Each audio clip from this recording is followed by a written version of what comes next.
Alright, what's up everybody? My name is Curtis JK. I want to welcome everybody to the Losers Finals of SpongeBob Battle for Bikini Bottom, the no SBA tournament. So here we're going to have Tower TV versus Jackalacka in the Losers Finals, and the winner of this best of three is going to move on to face Univa in Grand Finals. So we're going to see how this race goes. These guys have both shown themselves to just be insanely consistent players throughout the entire tournament so far. Probably two of the most consistent people that were in the Invitational. So we're going to see who has the consistency over 2 to 3 hours to pull out this best of three. Looks like they're going to be starting any.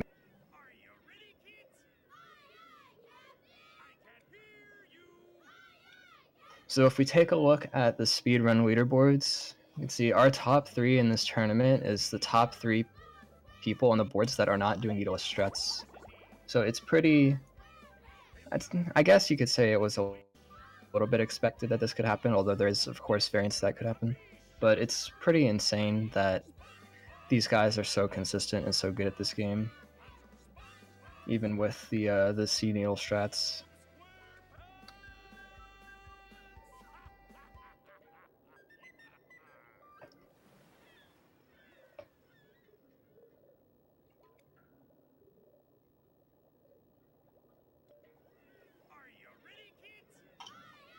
So taking a look at the bracket, just what's going on in the past in the tournament. Looks like Jackalacka had a pretty good run going in winners and lost to Univa in winners semis. And now this is the first match he's going to be playing in losers. And then Tower beat Pixel in winners, and then unfortunately lost to Jack in winners quarters and has made a pretty good loser. Looks like they're counting down now, about to start.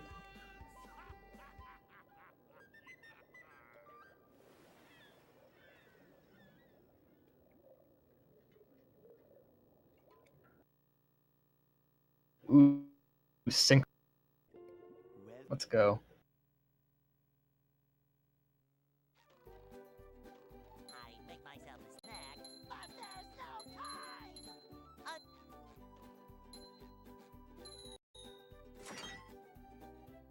Both of these runners on the boards, they're about 30 seconds apart in their times, but I would say both of them are just as consistent as the other in terms of just based off of the strats that they do in their runs and the strats they've been doing in the tournament.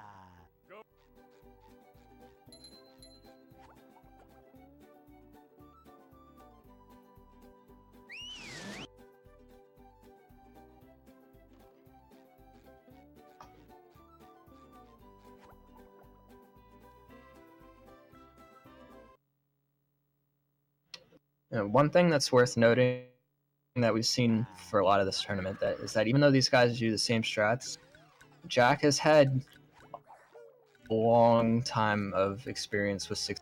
So his jellyfish fields are some of the most consistent that I've seen of any runner. Tower is no slouch though either. I mean, he's been running this game a long time as well. So we'll see how these guys perform in JF1 here. So Jack was one of the people that sort of popularized the strat for hammer skip, where you bash off of the robot to get the guaranteed chuck instead of just going for the one frame and hoping that you get bounced back in the right sort of direction, which in itself is still kind of consistent, but there's even more consistency with the bash setup that he's been doing.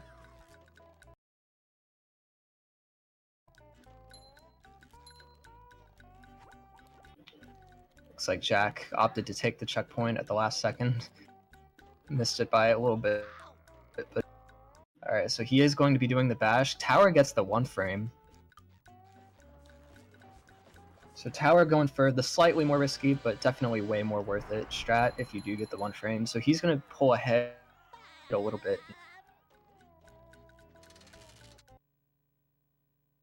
But obviously, we got the entire run to go. I mean, he is getting about like 5 to 7 seconds for have an advantage over Jack, but you know, could even itself.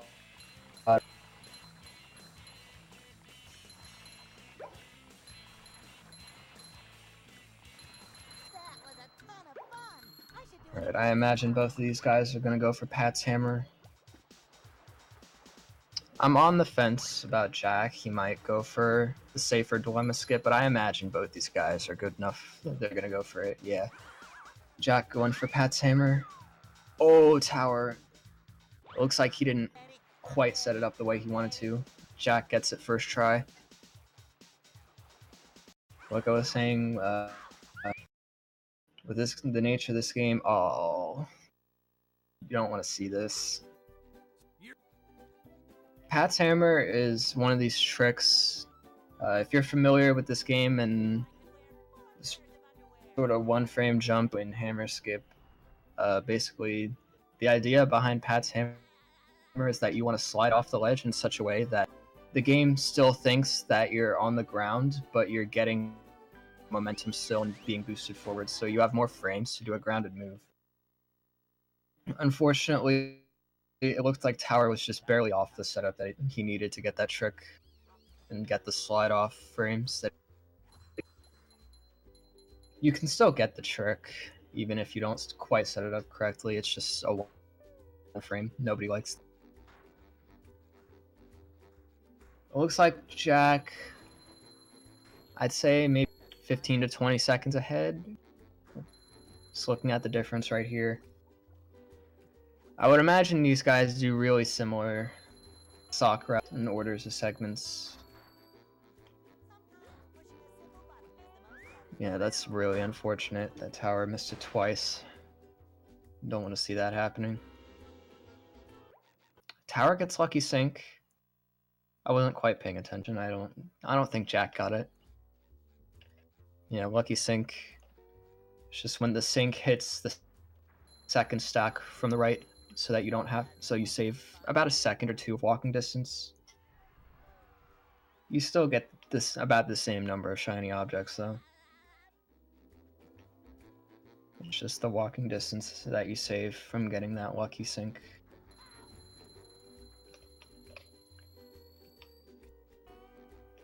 So it seems like this tournament that we haven't been having anybody losing a ton of time to see.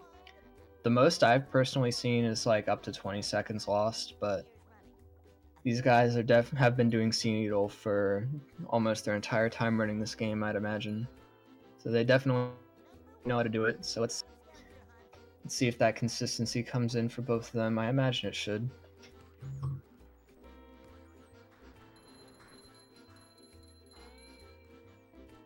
Tower opting for the underwear after that building jump. Still gets Haas skip though.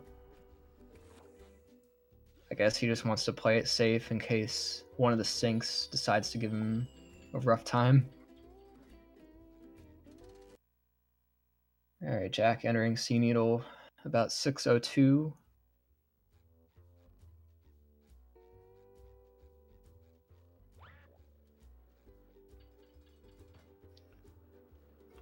Right, this infamous cycle-based level at the start of the run. Let's see how it goes for both of them.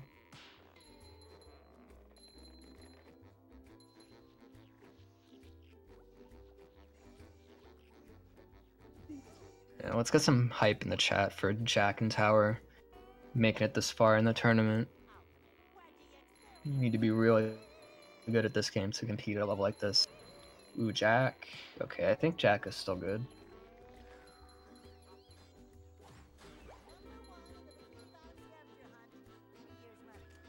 See how Jack manipulates the chuck. Okay, he goes around to the right.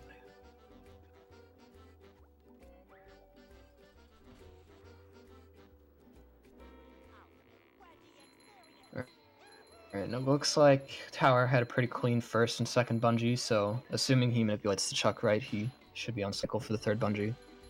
Tower also goes around to the right. The chuck was in a bit of a weird spot. I don't know if I've seen him that far to the left before. Yeah, chuck RNG and the placement of the chuck, definitely something you have to watch out for when you're manipulating him. Pretty clean C noodle from both of these guys. Just again with that consistency, it's the thing. I'm going to be talking about it the whole time. These guys are so consistent at these areas in these games. In this game, I don't know how to talk. Jack taking a second to set up that jump. It's alright, I feel for him though. I've had trouble with that jump before. It's okay. Didn't lose that much time. Jack still has a pretty comfortable lead here. About 15 to 20 seconds still. The lead hasn't really shifted since Pat's hammer. It's pretty easy for Tower to bring this back. Just gotta stay focused and not let it affect the rest of his run.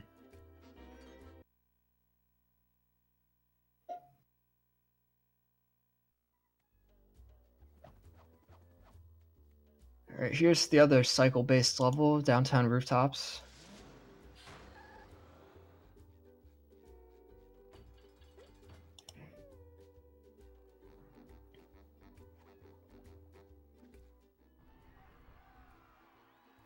Alright, let's see how these guys react to the cycles. Let's see if their movement allows them to reach the fast. I imagine it should. These guys have had plenty of early game experience.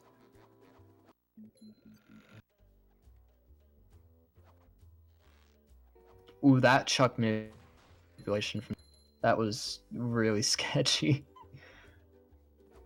I didn't expect the chuck to fire like that close to where Sandy was going. Yeah, Tower gets more standard when the chuck kind of fires on the ground. But I mean, hey, if it works, it works. I mean, people have said stuff about Jack's manipulations and his sort of movement techniques for getting through these levels, but if it works, it works. If it's consistent for him, then I don't know, we can't knock him for doing it, I guess. Alright, Jack should make the cycle here. Yeah, pretty easy.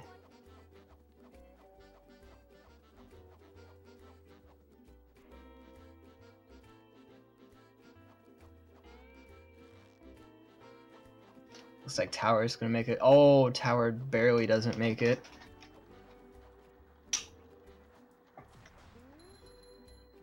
Tower barely missed that platform cycle, so he had to take some extra movement and a ledge grab that he wouldn't have had to take otherwise.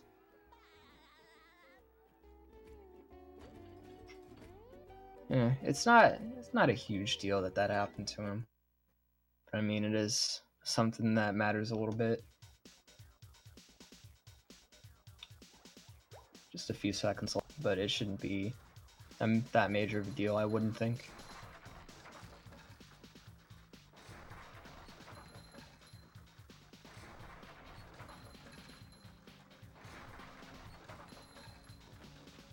Tower opting not to bash for getting the sock, it looks like, which saved them about a second.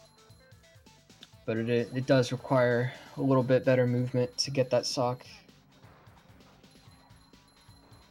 Tower showing that he's more than capable. Pretty alright lighthouse from Jack.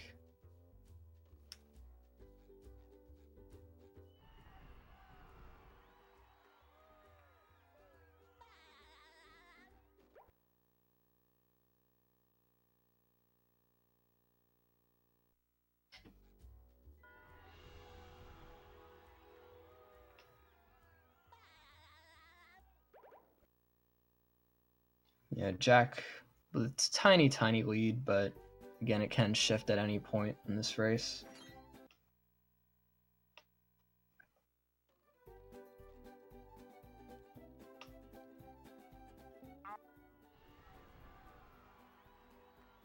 Jack opting to save some frames there, doing his even numbered jumps as double jumps, so he doesn't have to land on the ground. Because in Squid's house, there is just a threshold that your jumps have to reach over for them to count towards the total for annoying Squid.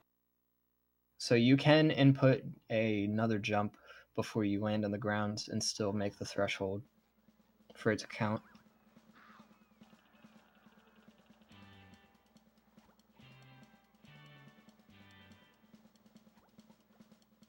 I would imagine both these guys are going for this cutscene.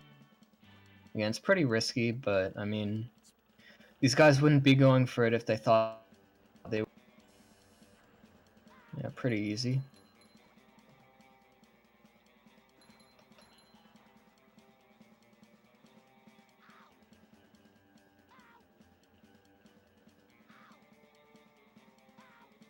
Jack having a little bit of issues with the one-frame jump. We'll add Tower to catch up. Both these guys are doing one frames. Tower gets it second try. Pretty close still.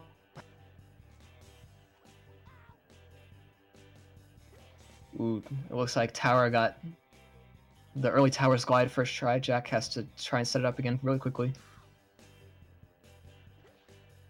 Oh. See, that's one of the things that really sucks about this trick. I mean, most people would agree that this version of Sponge Glide is definitely easier than the other version that we've been doing for years, but... Oh my god. It looks like he drowned.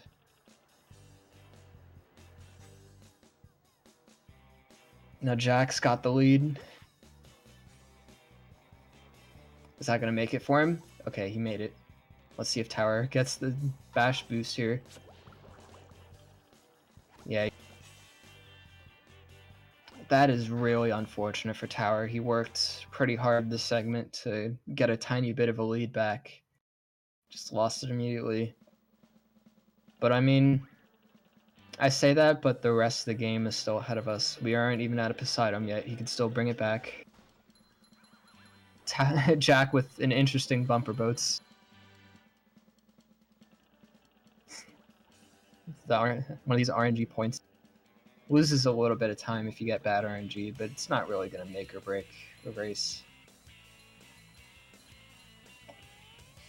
These guys are pretty even, it looks like. You know, Tower brought it back in that segment. Yeah.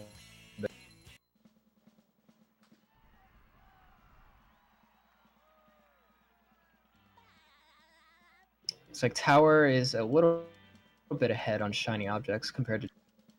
It might just be due to their lighthouses. Because depending on RNG you get in there, your combos can be affected a little bit.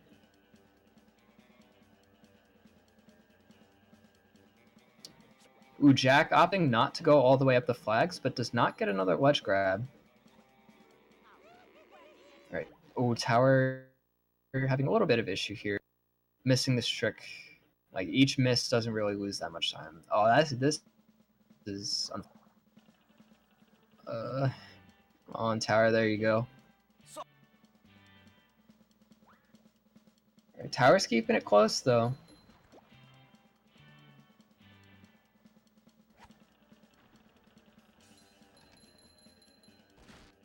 Jack getting that cutscene skip easy. You need some pretty decent movement to get up and get to the area with the cutscene skip and be on cycle for it. But you can definitely react if something unusual happens. Both these guys getting it pretty solidly.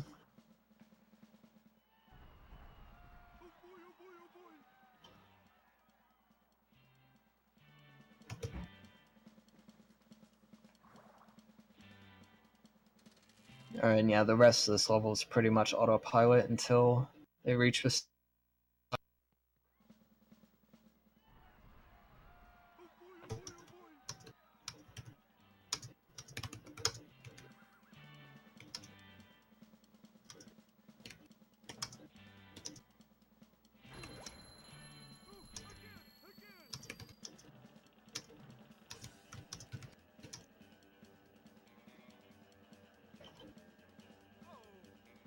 Oh, Jack missed. That's unfortunate. So, yeah, if you miss the jump under this trampoline here for the sock, Jack, that was a pretty good backup though. So they're pretty much even now.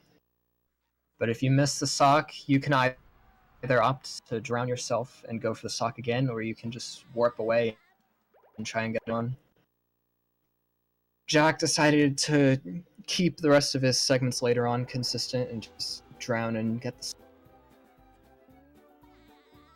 So that put him pretty much exactly even going into Poseidon.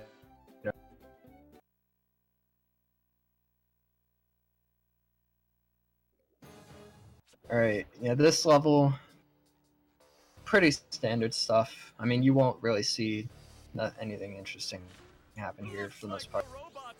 So I'm going to take this opportunity to remind everybody again about PACE 2019, which is a speedrunning convention that's being held by GSA from April 25th through 28th. It's going to be in the same venue that's used for Xanadu Games, and it's going to feature games such as Super Mario Odyssey, Celeste, and Super Mario 64, the leagues that are going on right now for GSA tournaments. It's also going to feature several other speedruns of other games, including a 100% run of Battle for Bikini.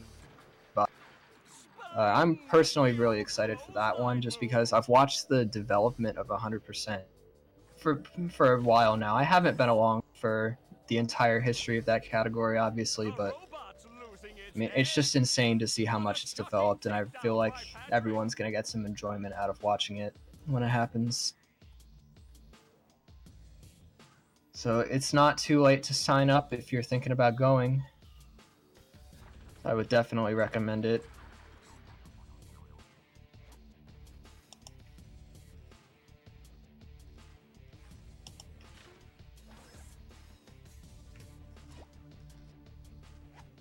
Oh, nice flying head thing move by Patrick.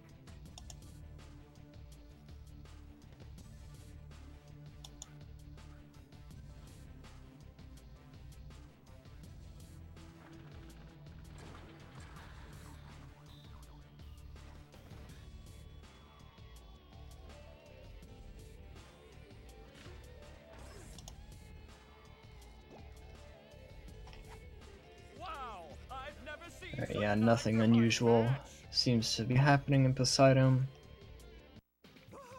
I wouldn't expect anything to happen to runners like these. I mean, the worst thing that can happen is that Rubber Sandy walks the wrong way and you lose like 2 seconds. But these guys are pretty used to their manip. Obviously, Jack has been running 16% for about as long as he's been. So he must be used to the Rubber Sandy manips by this.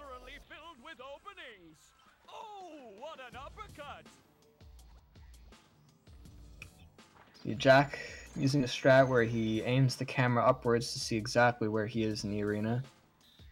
I've seen Cullen do that as well. I'm not entirely sure if many other top runners do it, but it's definitely worth it if you're too sure about where you're going to be in the arena and just want to make entirely sure that you don't mess up the.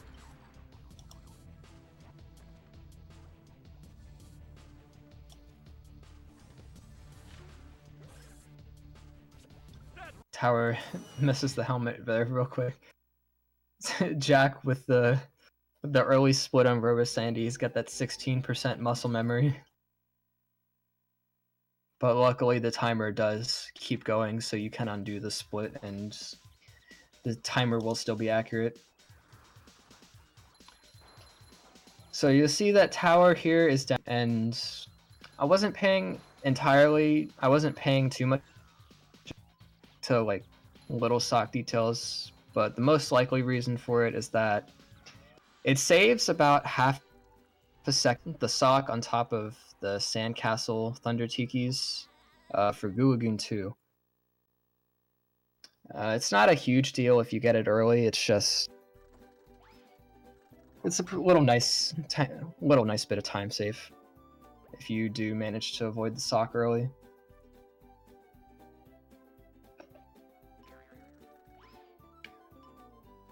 Looks like both these guys are going to take the Thunder Tikis behind Shady Shoals.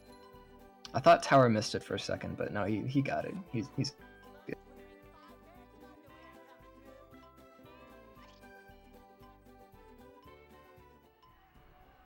Both of them get SpongeBob storage pretty easy.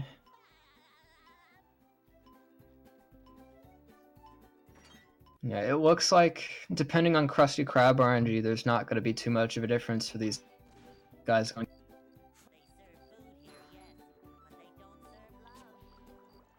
when people talk about consistency in this game, there's definitely the consistency of like hitting these hard tricks like oil skip or slide skip and dream. But then there's also consistency of like other levels such as rock bottom or flying Dutchman's graveyard, where you can get all of the hard tricks in that level first try, but your movement and your cruise boosting and your overall skill and consistency just in general aspects of the game has to be pretty good to get good times in areas like. So we're coming up to Dreams soon, so we're gonna see we're gonna see how these guys do with the tricks in that level. It's like Jack looks like got out of Krusty Krab a tiny bit earlier than Tower did.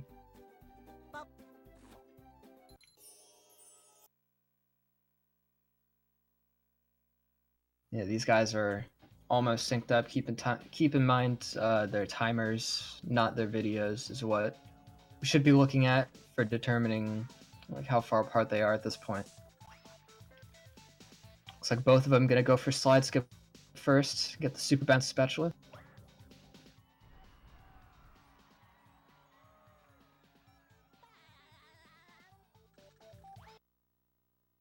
Jack opting to bowl off a Squidward's house, so did Tower. Takes some pretty decent spacing on that bowl to not overshoot the window for the trigger to enter Squid's dream. Jack opting to do Sandy Nut first. Interesting. But overall, it doesn't overly matter which tricks you do first. Tower opting for the middle side setup. I don't know how to talk. Oh, that was so...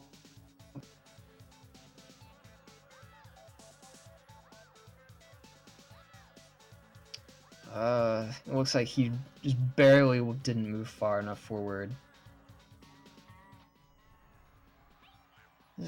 Meanwhile, Jack gets Sandy Nut first try. Oh, Tower.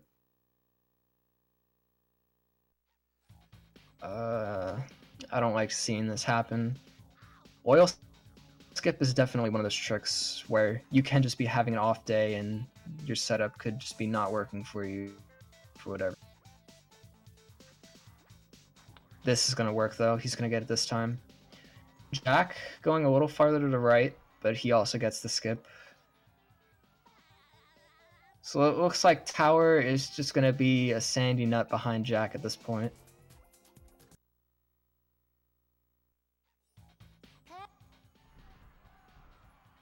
Yeah, Tower, if he plays consistently throughout this game, can definitely bring it back. It's not over. It's never over.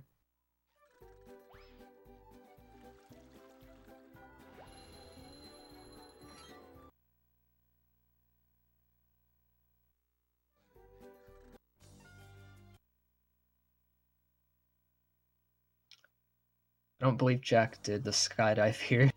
Maybe we'll see Tower do it, who knows. I'm pretty sure that worked. I don't see a world where that didn't work. Yeah, he did the skydive. Let's go.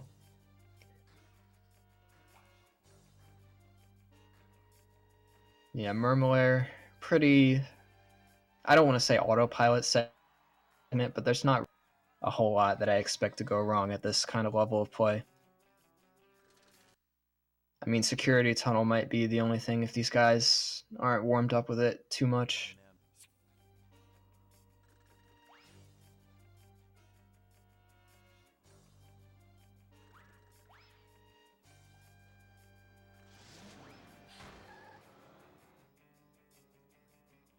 So Jack did not get the one frame in the lobby to save like 2 seconds. Neither did, but it's alright. That one frame's not entirely necessary. Doesn't lose too much time when you miss it.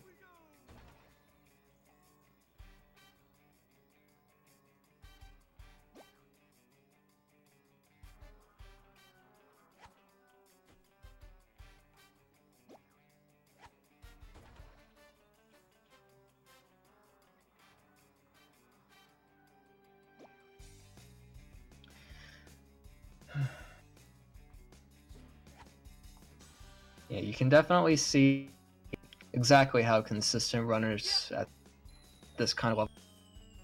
Like, if those 2 misses on oil skip didn't happen, then they would be probably about as even as they were leaving Goo Lagoon. Yeah, there's still plenty of tricks for either of these guys to miss. Plenty of time to bring it back. Let's see what Jack's strats for funnel or the tower the power arc. He's gonna opt slam all of the buttons. So optimally, this saves about like half. But if you miss a slam or if you like fall off one of the buttons the wrong way, it definitely loses a little bit of time. Jack's looked pretty clean though, so he's gonna save some time. Assuming he gets the slide skip first try. Gonna see him wait on the edge of the slide here, and oh, that's something that can happen. It looked like his angle wasn't quite right for what he was going for to get stuck there. Alright, so Jack opting to wait a little bit less than 5 seconds. I mean, that's definitely more of a preference thing, that skip. I mean, you can opt to wait less time, but if you're not getting enough speed to make it into the trigger, then yeah, you'll just end up falling. So it's definitely one like high risk, kind of low reward type of things. You can opt to wait less time if you choose. If you know you're still going to get it. Looks like Jack having a bit of issues with that ledge and security tunnel, so he's going to be behind cycle here. He's still going to get it though, just losing a couple seconds to that. Tower also getting pretty clean melon segments.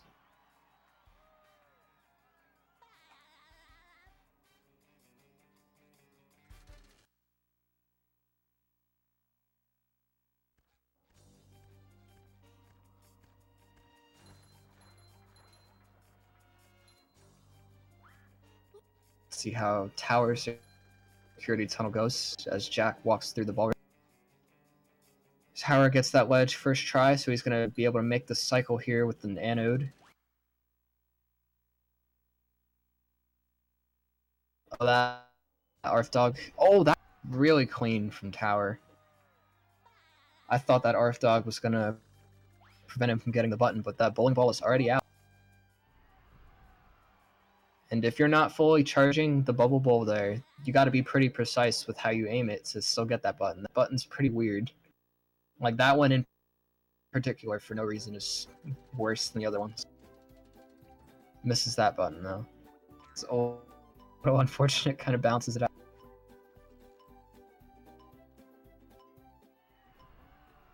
Jack makes the cycle for the blocks for Shady Shoals. Let's see if he opts to take the shinies here. Oh, he is going to opt for it. Ooh, and he gets the cutscene skip. There you go. That's what I would recommend that people do if they get those shinies. Like, I've seen people in previous races in this tournament get those shinies, but just kind of not really set up the cutscene skip. So it's good that he did take the time to set it up. So saved him a little bit of time, even though he did have to get the shinies. It looks like Tower's on pace to skip the shinies. But yeah, Jack definitely needed to take it because he was going to be low going into Sand Mountain if he didn't.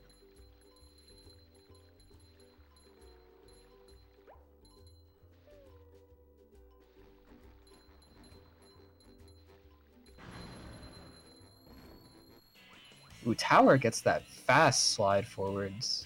Those kids were out of his way. We saved about a second there from sliding on the ice.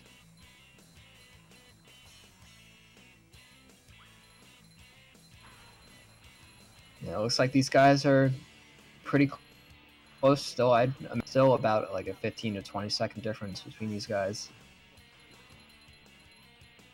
It's still anybody's game. We've got the entirety of late game.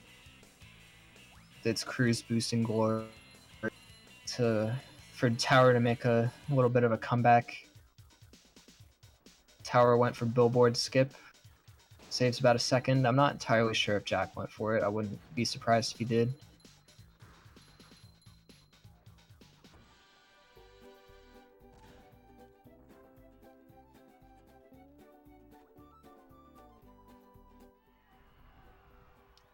Yeah, just a reminder, this is a best of 3 race. So even if Tower loses the first race, or if Tower brings it back and wins the first race, we've still got 1, potentially 2 more races to go.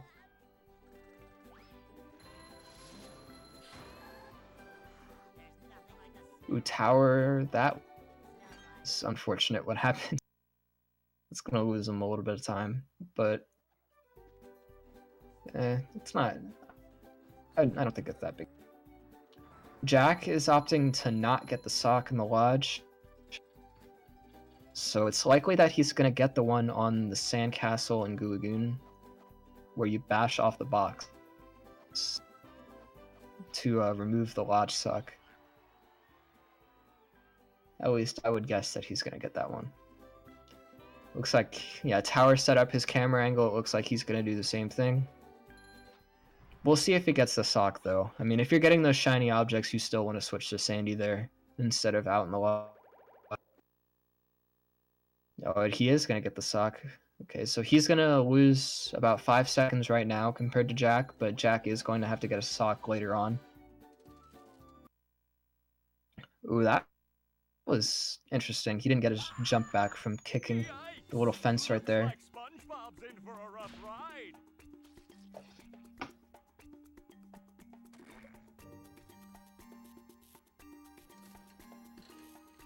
Great barrier reef.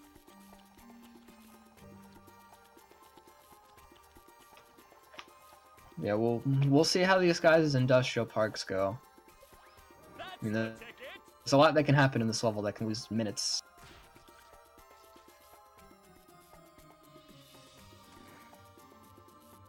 What, Tower? Tower went into the quit menu there.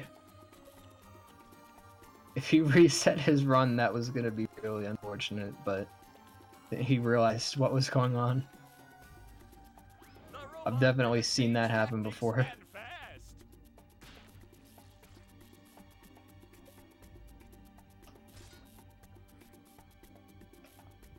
But yeah, Phase 1 Industrial Park, not really a whole lot to talk about here.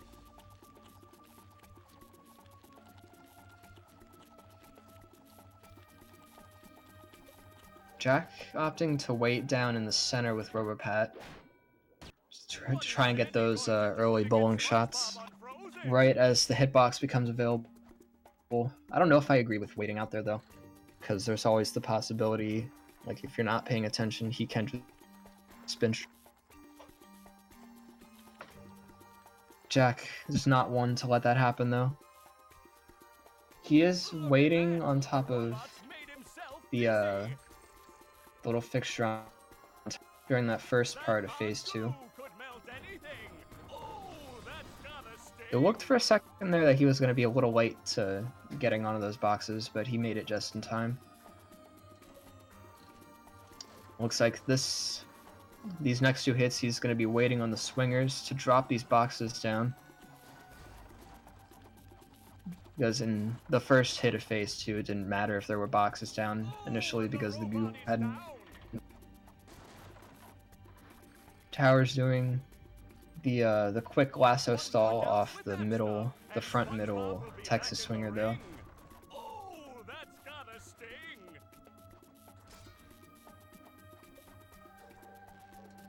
Yeah, Phase 2 can make a little bit of a difference between these guys depending on how they react to where Robopat lands. But Phase 3 is probably going to be the biggest difference between these guys in Industrial. Jack didn't really get great, I don't think. But I mean, it doesn't lose too terribly much time. If that's even a phrase, too terribly much. Alright, but let's see what kind of manips he's going to be going for here. Looks like, yeah, he's going to go for the Alex manips. The idea behind these is that you want to stand in the corner because, to my understanding, Robopat lands on the opposite side from you from where you're standing from when he starts spinning. So the idea is that you want to stand in the back corners to try and manipulate him to land in the front. Sometimes, though, he does land on the side, on the opposite side from where you're standing, instead of in front. But if Jack realizes he's gonna get a manip like that, he can react to it. Looks like, no, he's gonna land in the front. Jack thought he was gonna land in the side. It's really hard to tell sometimes whether your manip worked out, whether he's gonna stand in the front or not. Okay, Tower, it looks like, is also going for the Alex manips.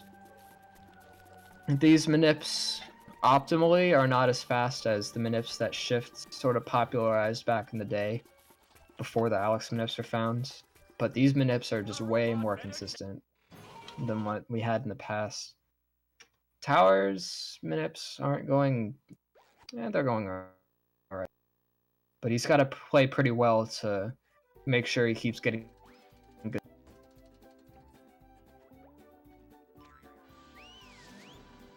Ooh, landed on the side. Okay, he gets the bowling shot, though. Okay, he realized... Okay, he was about to go and try and catch the other corner to manip Patrick here, but he realized that he has to stand in the same corner depending on what side he's on. Jack in the cruise boosting part now. That first one was a little rough, but it is rock bottom. I mean, I do say that this level is probably one of the hardest to be consistent at. Ooh, that was an unfortunate landing from Tower. Gonna lose a tiny bit of time, but... Ooh, Jack went for RCBs here. Interesting. Yeah, that RCB... Like, each RCB saves about a second compared to a normal cruise optimally, but some do save more time than others depending on the angle that you're at when you get to the spot where you have to cruise boost. I mean, that one's pretty risky though, because the spot on the rock that you have to RCB on is really small. Oh, he's going for Bubble Buddy RCB too. Okay. Yeah, he realized he was cutting his loss. He realized he wasn't really going to get it if he kept attempting it. Tower's cruise boost seem to be going pretty well. And it's undoubtable that both these guys are going to go for SpongeBob Museum, so let's see what strats they choose, and let's see exactly how it goes for them. I think Jack does the optimal strats. Maybe not the RCB in the second part, but we'll see. I'm pretty sure he does the optimal strats in the museum.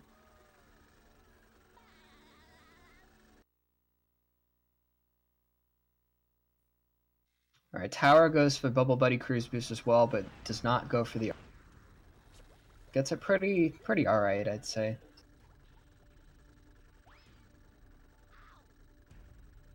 Jack's gonna... Oh, that was so unfortunate. Oh my god. Oh, Tower got the camera lock. It's interesting. Okay, he's gonna go for this RCB here. And Jack is... Oh, that's unfortunate. Okay, he's realizing... I think Jack's realizing that these RCBs aren't really working out. At least the ones he's attempted so far. So yeah, it looks like he is going to be doing the optimal path. Oh, he's not getting the spatula first here. Yeah, if you get the spatula before going up for the sock and the painting, it saves about a second. I mean, if I were Jack, I would go for consistent over what's fast. Oh, Tower also having some trouble with the first laser wall. Oh, both of them get hit. Oh, he has to reload. Oh, that's so unfortunate. Yeah, I think these guys were too far forwards on the cycle. Like, they were ahead and they got on the walls before the tire was going to be in the right spot. Oh, that's so unfortunate. Yeah, Museum is definitely one of these where once one thing goes wrong, things can start going wrong. Jack gonna get sleepy skip first try. Oh no, he's okay. He's gonna go for the backup. He's not gonna reload. Gets that sock. Oh, he gets the sock before going and getting the fast cruise boost. That was interesting. So he's gonna go for the backup strat here. Tower. Oh my god, tower. What's? Gotta pull it together, man. You can still bring this back. Okay, that time he gets through. He gets through that time.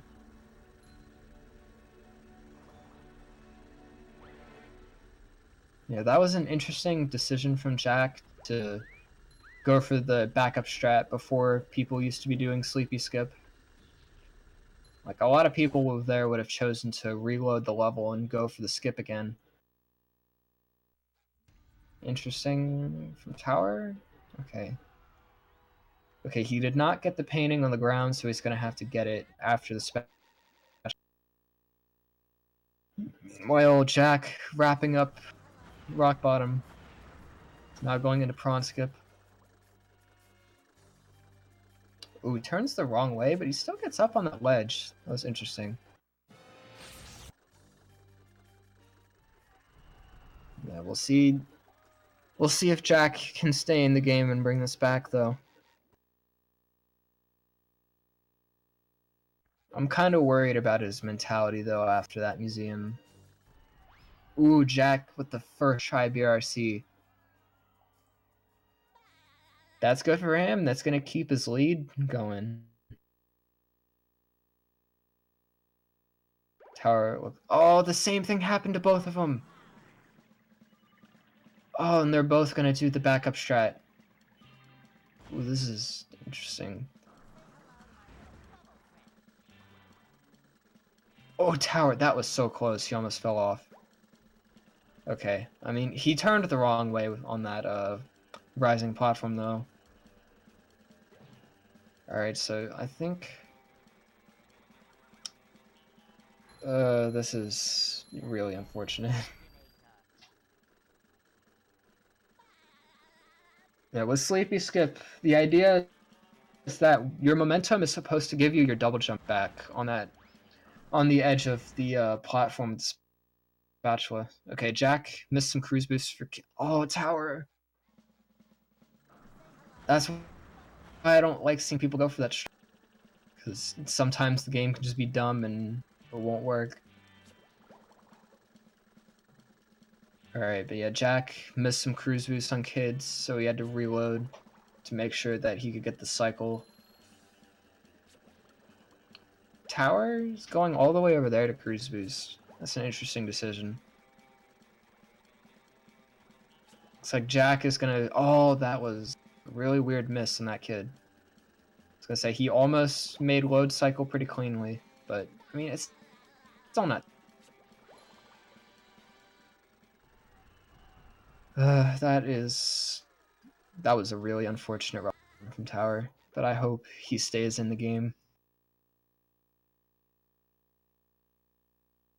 He's got a whole Goo Lagoon and Murmler to make up.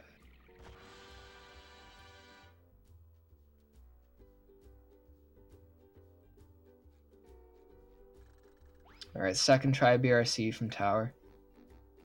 Not terrible, not bad. You know, a lot can happen on these last few segments, so we can't count Tower out if he stays in the game. He has a good mindset for the rest of the run.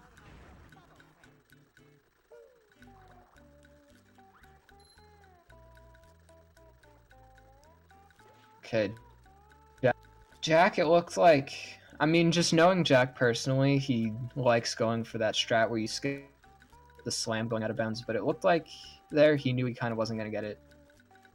Alright, Tower gets a first try cruise boost, and he's doing the route that I think he sort of brought up, where you do kids first, and then drown and go back to over the moat, and do it second. Yeah, I really like this route that he does for Google. Because load cycle kids, I think, is the exact same time as death cycle, without an RCB. Yeah, here you see he's gonna set up his camera angle so he drowns during. Jack goes for rock skip. I don't really know if I like that setup he did. That was pretty sketchy.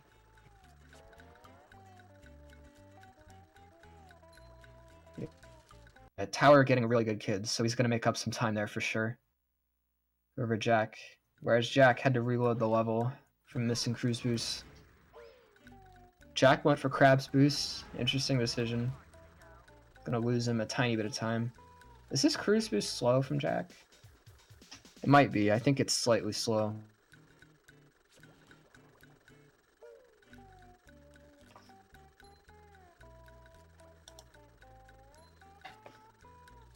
Looks like he's gonna roll with it though. I mean, you don't need a perfectly fast cruise boost to get through this, so it should be alright. Tower is a little bit ahead on shinies, but that could be partly due to the museum and partly due to what happened to him in Trench. Looks like Jack is also going to be on pace because of the shinies on the slide after King Jellyfish.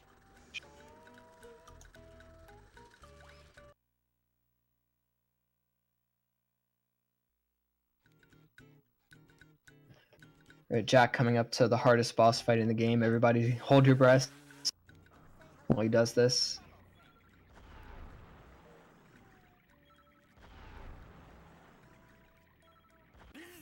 Ooh, Tower skipping the slam. Gonna save him about a second and a half, I think. That's gonna save him. Somewhere around there. That sounds... Yeah, Jack is good to go with shinies. He can probably even skip some of these, but he's gonna skip some. Because you're guaranteed to get 50 in Squid's Dream. He doesn't need to worry about getting any extras before then. Let's see if Tower goes for rock skip. Yeah, he's gonna go for it. He knows he has to make... Oh, that was so sketch. He went a little bit too far forward on second jump off the rock. He's gonna get it this time though. There you go. So that was really unfortunate that he missed it. But I feel like he knew he needed to go for it though. At least make up some time over Jack. See if Jack does the leaf strat. Yes, he will. There we go. That was an interesting cruise boost from Tower, but it worked out.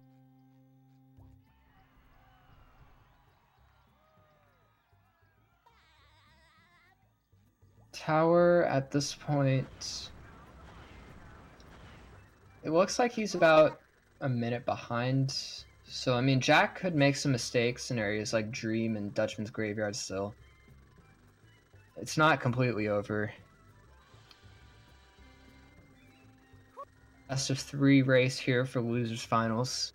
So even if Tower does lose this race, he does another chance.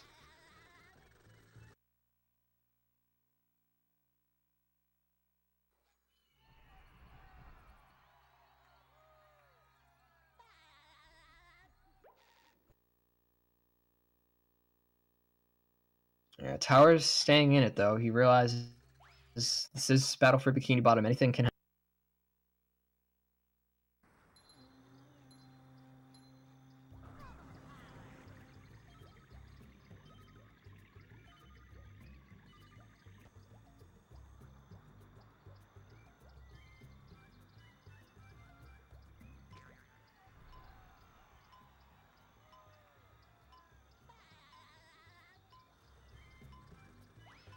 Ooh, Jack? Oh yeah, Jack goes for Sponge Swamp here. That's interesting. I'm not entirely sure why he goes for the strat, because it only saves like 3 seconds, and it's really risky. Like the walls of those vines there, that just makes me... I hold my breath every time somebody does that strat.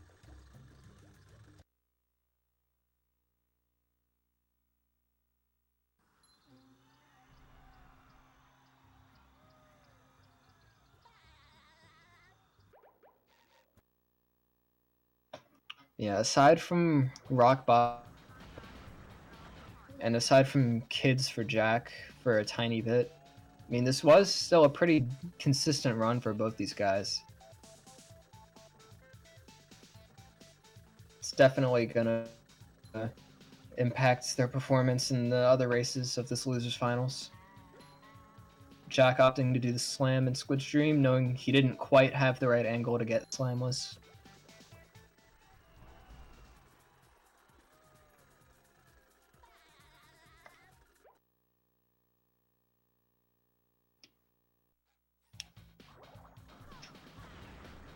You're also going to see both these guys do the bouncing ball spatula as well, because they both did early towers glide.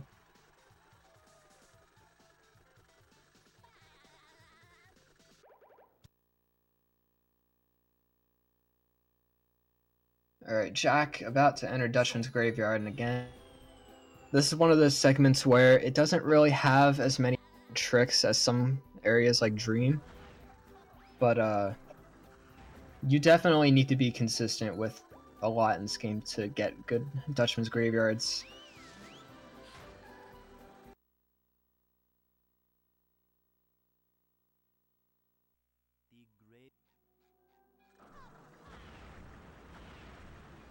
Alright, gets that second try pole boost.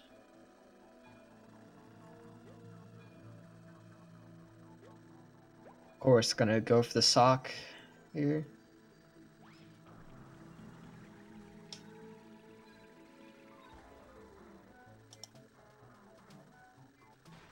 Looks like Tower opting to not do Sponge Swamp, which is respectable. It's only a 3-second time save if you do it perfectly.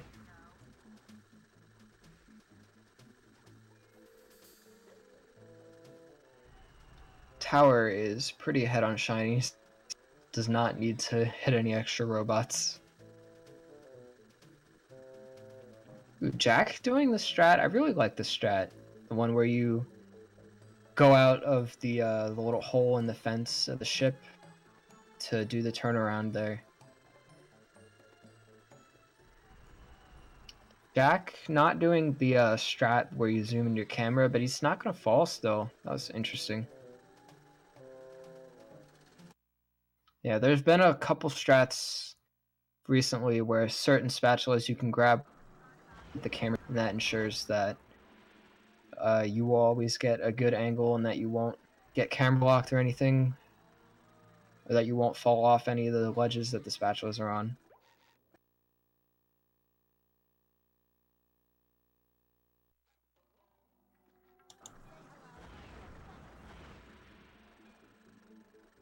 Looking like a good Squid's Dream from Tower. Skips the slam. Fast.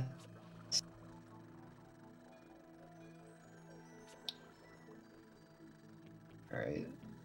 Yeah, Jack's Dutchman's Graveyard is looking pretty standard. Yeah, Jack's looking to close this out. This might be 59 pace still. Maybe not. Maybe it's low 1-5.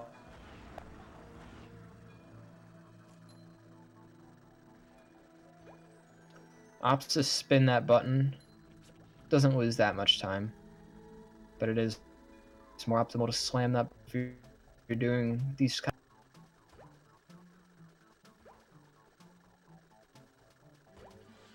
Oh, Tower.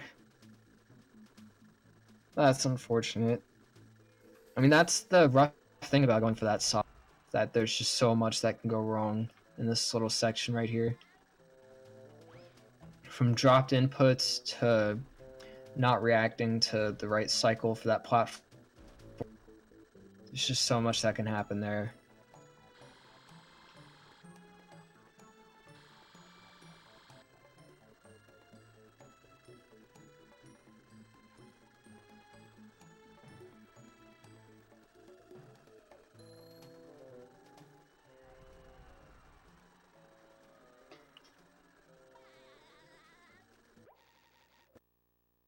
All right, let's see how Jack does with the Dutchman skip.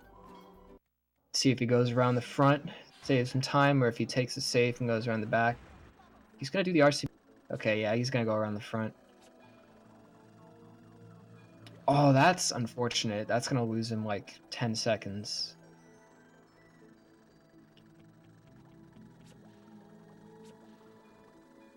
I mean, I say unfortunate, but I mean, he's got a pretty lead here.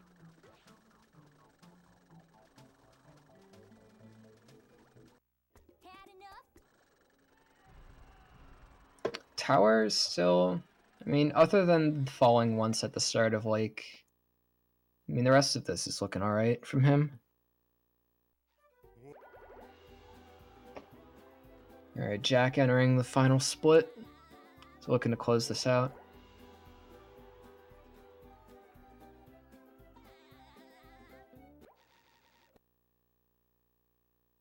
Oh, Tower, that was really sketchy from Tower. He fell off there for a split second.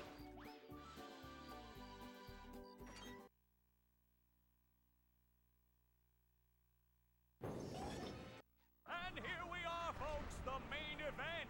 A gauntlet of ever-increasing ferocity.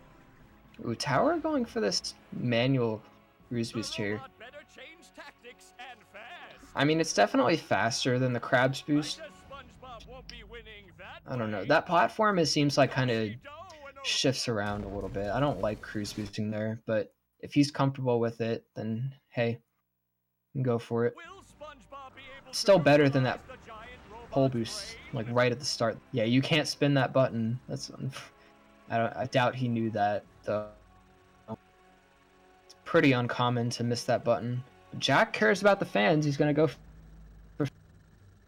All right, it looks like he's gonna get it. Oh, he's going for the faster version. Having some problems getting this first sledge grab.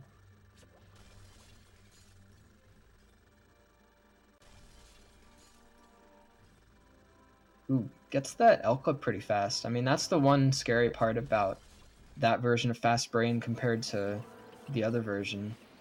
Is that you can just soft lock there if you're not careful going for that last L clip. Yeah, that was barely a 59 for Jack. Still pretty solid though. Let's see. We'll see what Tower closes this out with. Probably going to be like a low 102, maybe. I think so.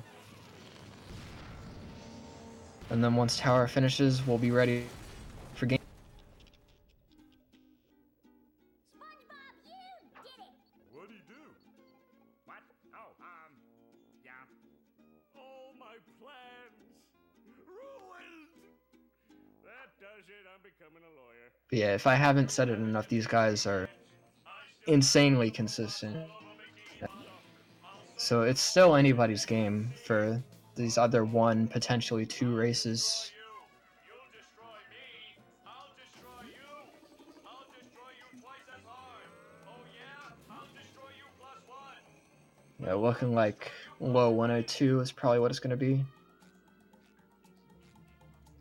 Shut up, you stupid robot. Who are you calling stupid?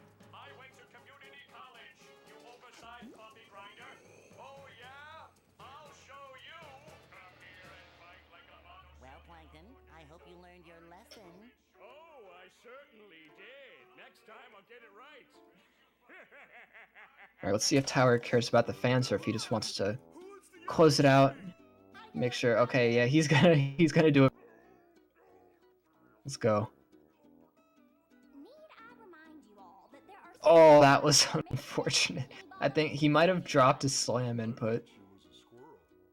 Alright, yeah, this is respectable. I mean, you always go for it once. There's still work to be done out there. Mermaid Man and Barnacle Boy wouldn't stop, and neither will I. We can't rest until Bikini Bottom is safe. Jack undeafened. Oh, yep, sorry. I thought I deafened myself because I went to another VC for a sec. My bad. I'll deafen again. It's all good. Yeah, Jack left the call for a second. Alright, yeah, Tower is gonna close this out. Yeah, like I was saying, it's respectable that Tower went for fast sprained. I mean, he's fanned. That was unfortunate that he missed it. All right, Tower closing it out with the 102.38 and Jack with the 59. It looked like 59.57, but his timer didn't stop for some reason. But yeah, pretty soon we're about to start game 2. Let's see what happens in game 2. Because, I mean, Tower, there were a few issues from Tower that kept him a little bit behind in early game and mid.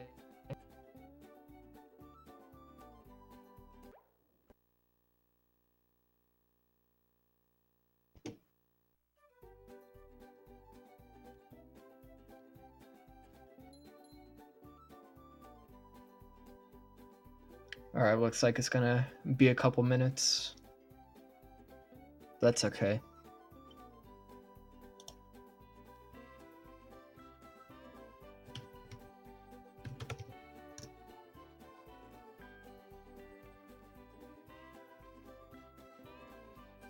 Yeah, gonna give these guys a minute or two to cool off after the last race.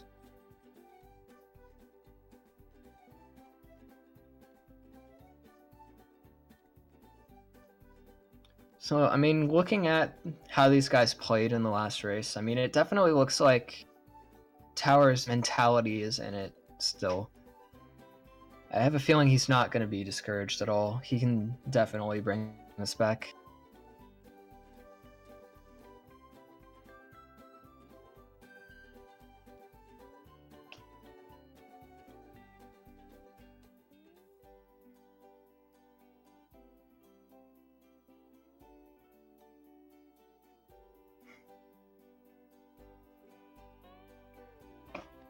Okay.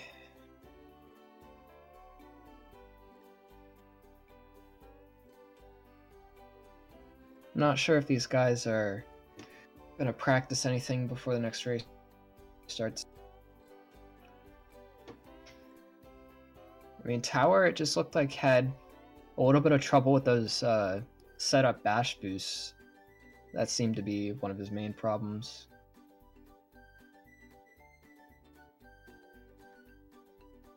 But he's definitely good enough to probably get those tricks next time. I feel like he understands after this race what adjustments he needs to make. So, yeah.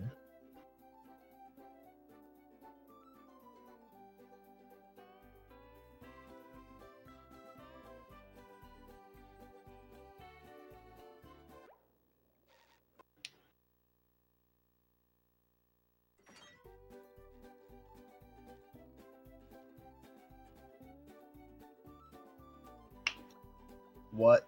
What is this? I didn't even know this was possible. Whoa.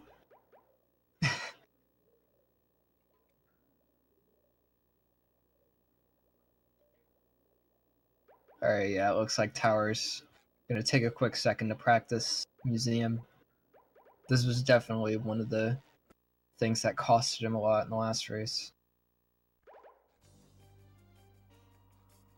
Yeah, I don't know if I agree with how these guys are setting up getting past the first laser wall. I mean, everybody's setup is different, and if it works for one person, then I'm not really going to knock them for doing it. It's just you need to factor in how risky your strats are.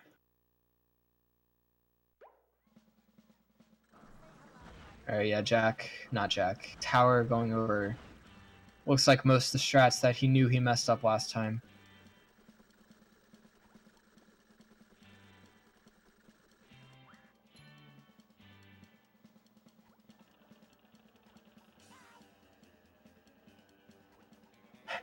Jack showing off with the 1 frames.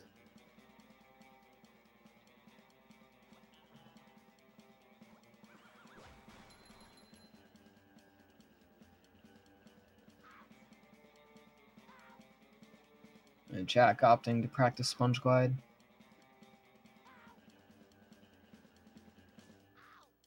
And the 1 frames. This is an interesting setup that Jack does. He faces the other way instead of facing forward.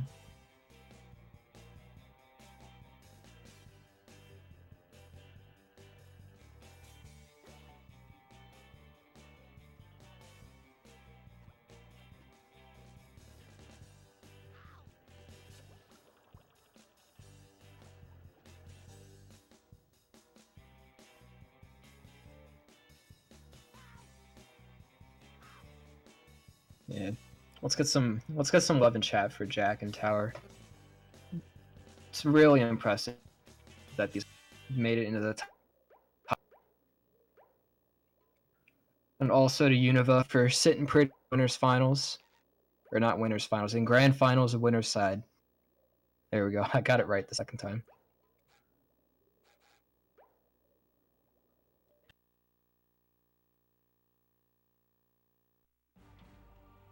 Suck it to him, SpongeBob! Oh, that's gotta sting!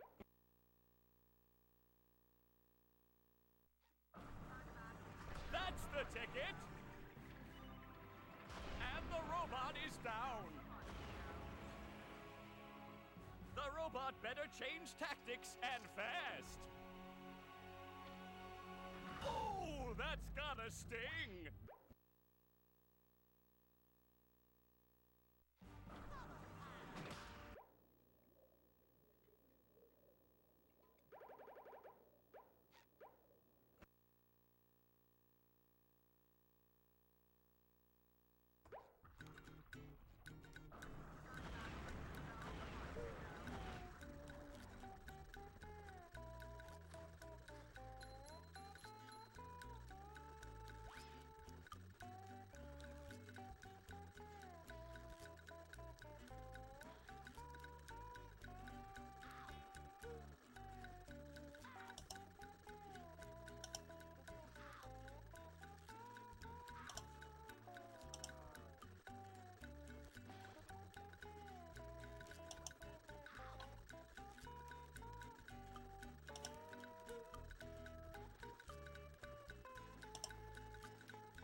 Yeah, it looks like in a little bit we're going to be starting game 2.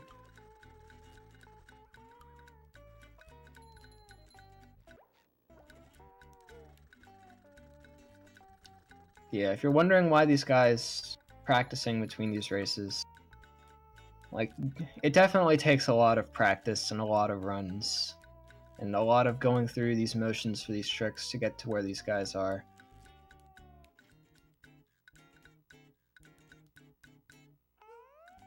Like, these guys have been playing for such a long time, but these tricks require a ton of practice and a ton of grinding out to get as consistent as they are with them.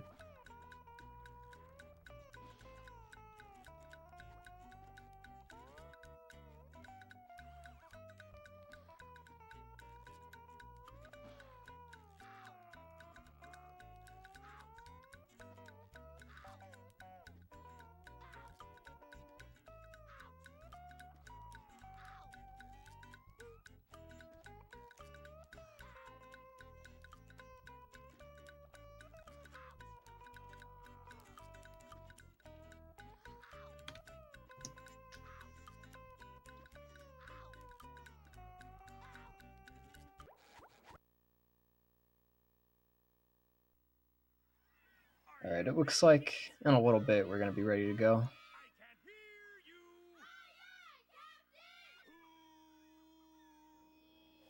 Who lives in a pineapple under the sea? Absorbent and yellow and porous is he. If not every nonsense be something you wish. And drop on the deck and flop like a fish. Ready? SpongeBob SquarePants, SpongeBob SquarePants, SpongeBob SquarePants. Alright, it looks like any minute now we'll be ready.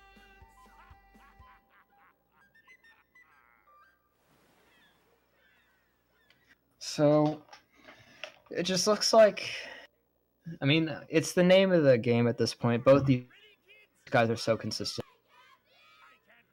It just seems like Jack's consistency won out in the end in this first race. But Tower's no slouch at this game. I mean, he's definitely good at making adjustments with things like these. So I can definitely see him taking the next game or the next 2 games.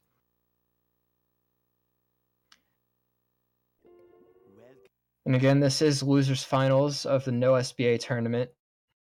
These guys, Jack and Tower, have gone through a lot in this tournament so far to get to where they are. And the winner of this race is going to face off against Univa in grand finals. Alright, so best of luck to both of these guys. Game 2. In case you just got here, Jack won the previous race just before with a 59, it looked like 59.57, but his timer didn't stop. And then Tower with a mid 102 is what he finished with. And again, these guys' placement on the NSBA boards are really close. Like the top 3 in this tournament are the top 3 that are doing the C needle strats. So it's anybody's game at this point.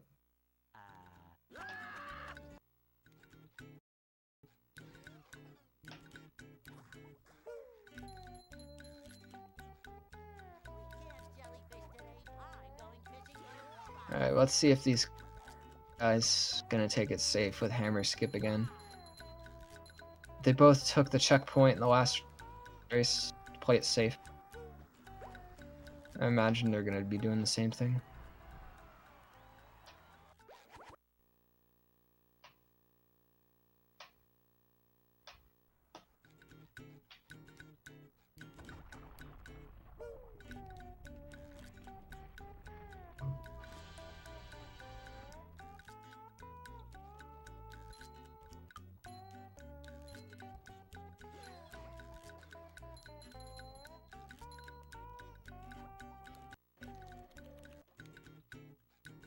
Ooh, Jack.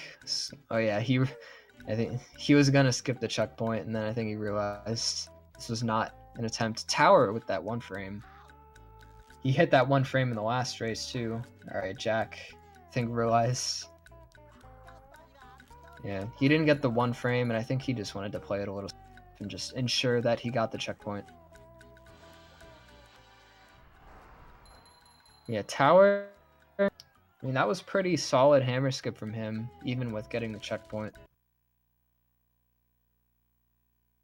He skipped the ledge grab this time too. That was pretty impressive.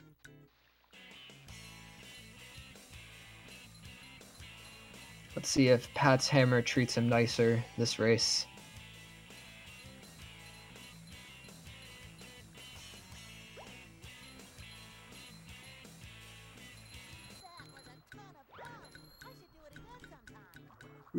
Jack not getting his jumps back on that platform. A bit of a slow death there to skip that cutscene, but I mean, it's fine still, I imagine. Alright, both of them get Pat's hammer first. That's what we like to see. We don't want to see people missing the tricks in Jellyfish 1.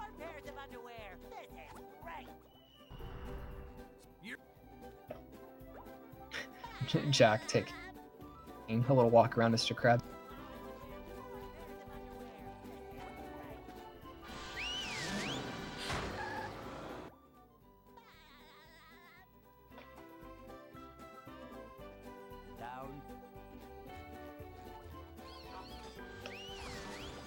Alright, going into downtown again. Let's see the same level of consistency with downtown.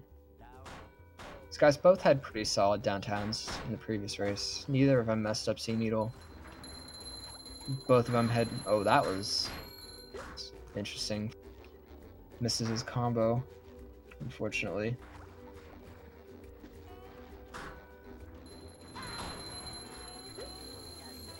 Ooh, he did not get lucky sync, and he decided to go...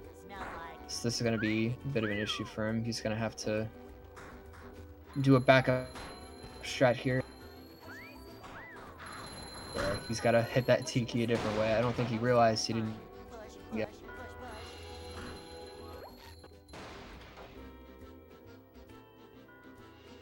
I mean, he's still ahead though.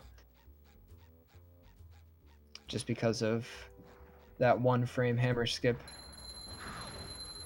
That time he gets the combo. There we go.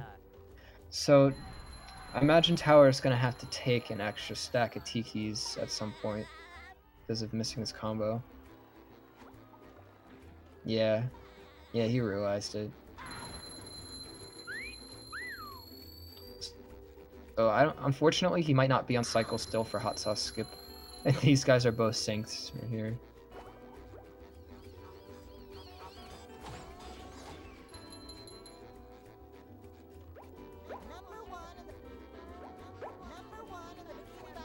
Yeah, I'm not entirely sure how the cycles work out, but nah, he's gonna miss the cycle. No, he's gonna wait for the cycle. Interesting.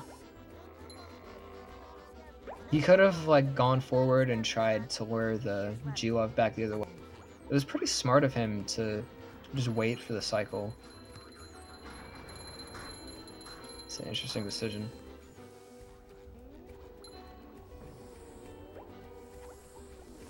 It's pretty good damage control.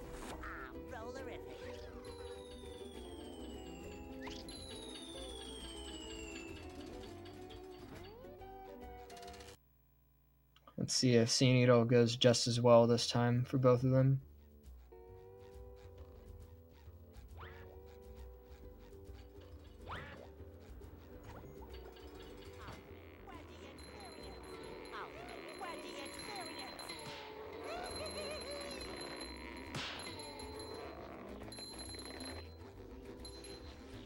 You know, we do not want to see any Curtis JK needles here.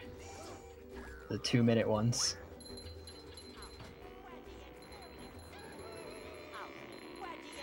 Good second bungee from Jack. It looks like Tower is also getting a good one.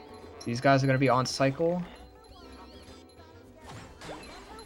for the third bungee. That is a really dangerous spot. Okay, Jack I think is going to miss the cycle just because the Chuck spawned a really weird place. I'm concerned about Tower too. He might. Okay, yeah. He knew he was going to get. I didn't see how his Chuck manip went. Ooh, Jack still got a really good third bungee, despite having to move around that Chuck in a kind of weird way. Good work. Yeah, these guys still got pretty good Sea Needles.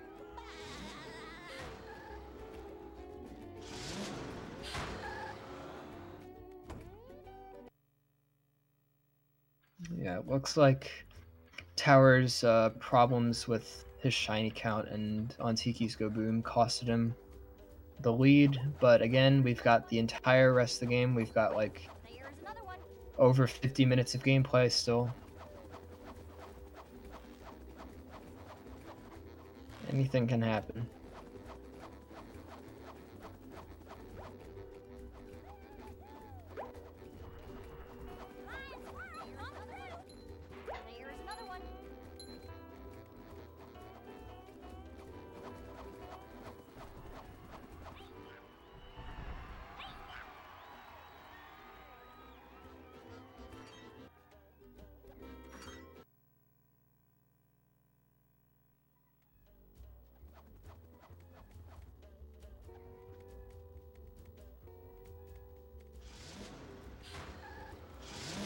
Alright, let's see how these guys do with rooftops.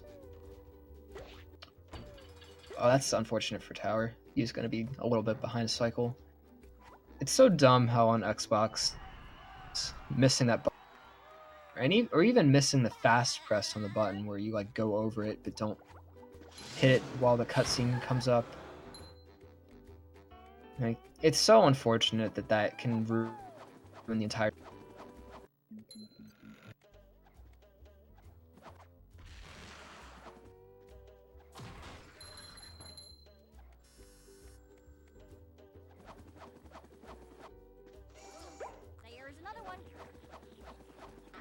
Alright, yeah, both of them are going to catch this platform, but Tower might be a bit off cycle for the one with the last wheel and rooftops. Okay, he's... Oh, that is really unfortunate. I think He must have anticipated skipping that text box. Oh, he just was not in range for this. That's really unfortunate from him.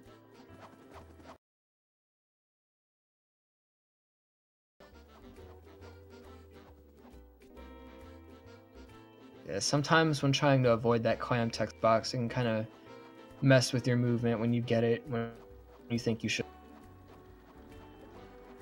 He might, yeah, he's gonna make this. He was a little bit low, but he still was able to make it. So Jack sitting with a decent lead here. This is still easily doable for Tower. Looks like entering Lighthouse at 10:36. So we can see the difference here once Tower enters.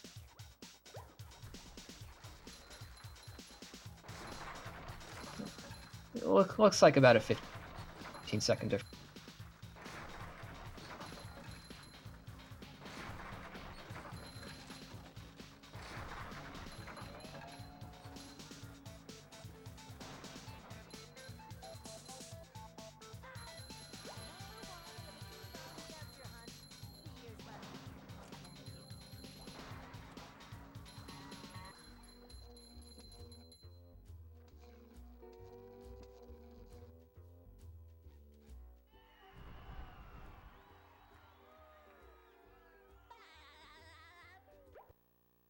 Ooh, that was a really nice snipe.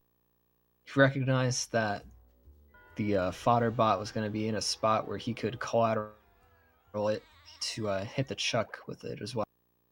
Save them a little bit of time.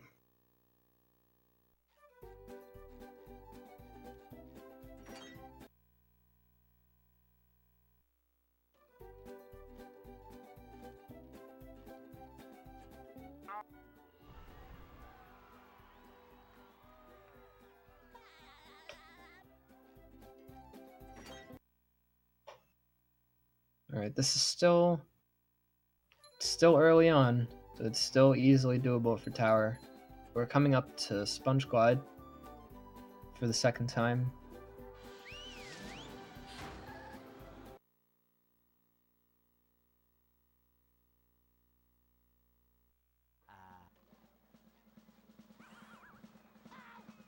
Yeah, Tower, it seemed drowned in the first race here. I wasn't paying attention completely the first time, so I imagine it had to deal with the bash boost off of the island with the crates. So we'll see if he gets it pretty decently this time.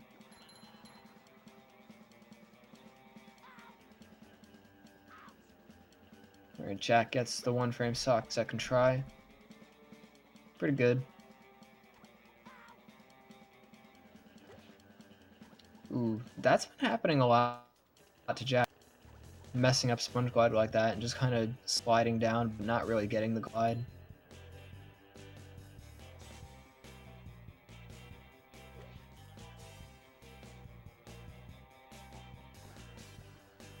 That looks like a good one from Tower as well. Both these guys get the glides. Oh no! That is like the worst possible thing that can happen.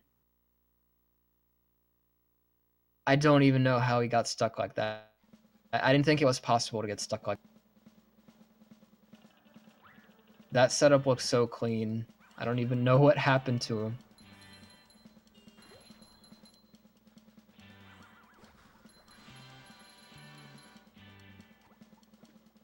I hope this works though. Okay, it worked the second time.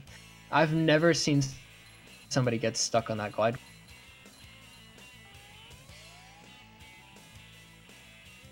Okay, he gets the bash boost just fine.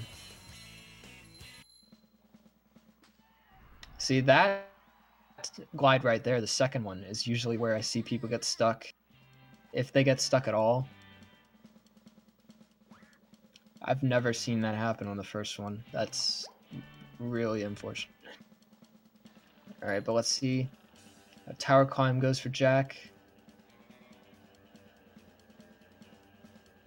Skipping these ledge grabs again. Really solid tower climb.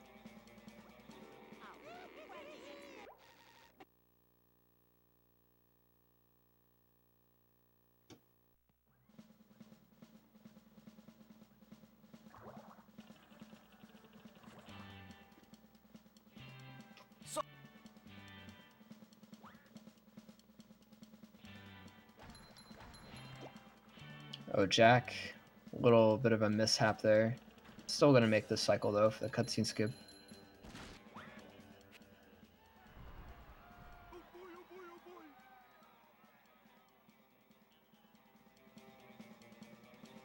Oh, tower. Yeah, falling off of the flags is a really easy. Alright, gets the ledge grab first try though. Had a bit of problems with that in the first race, but he got it.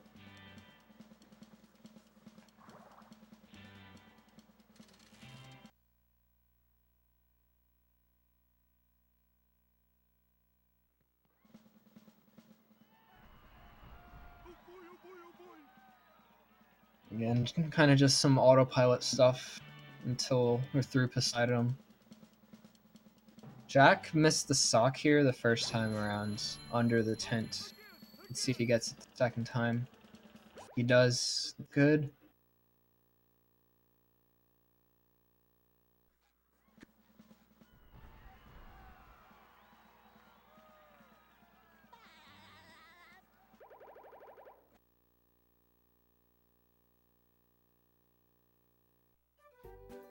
What?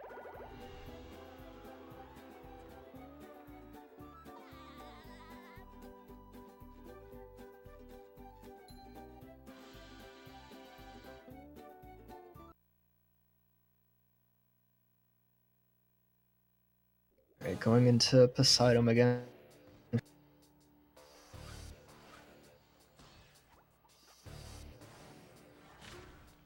Looks like the robot's left itself vulnerable. Great Barrier Reef!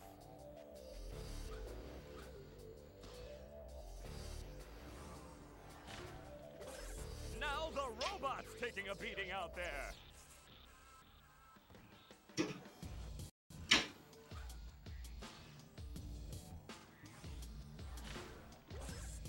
The robot better change tactics and Not a Halakha. I'm not gonna repeat myself from the first race too much. Just want to remind everybody that PACE is coming up. It's hosted by GSA, and I definitely recommend everybody who can go to it to sign up. Soon. Registration's still going on. Definitely something I would recommend going to.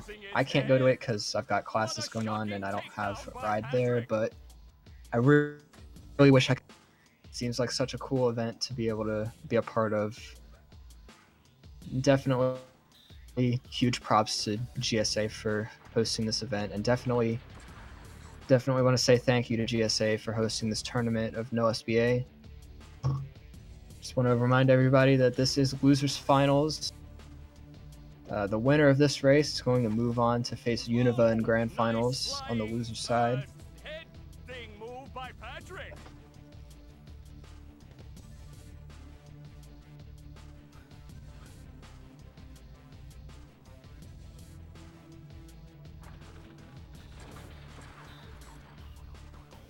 Yeah, that's going to be pretty interesting. If we look at the bracket of what's gone on in the tournament so far after pool, looks like Jack went on quite the winner's run, but unfortunately lost to Univa in a best of 3, going down 2-1 into. And Tower was on the same side as Jack in the bracket. Unfortunately lost to him in winner's quarters, but then made a pretty good loser's run, beating both Ringo and Pixel on his way up to losers finals. So definitely props to both these guys for having the consistency and having the skill to make. And definitely props to Univa as well for being in winners finals. or not winners final, winners side grand finals. I made that mistake earlier too.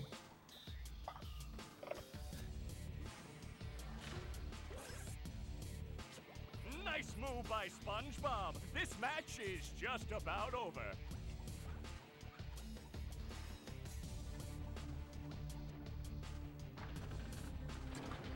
Spring! The old clothesline move.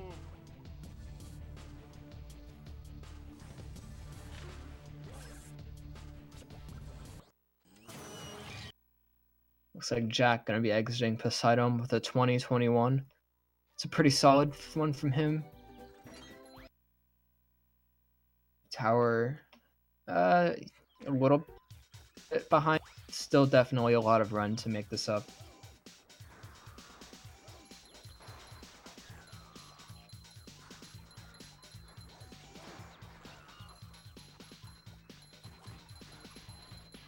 Ooh, good combo from Jack off the Tikis on those robots. That was a really interesting bowling. He charged that barely at all, and it still hit the guy. That was interesting.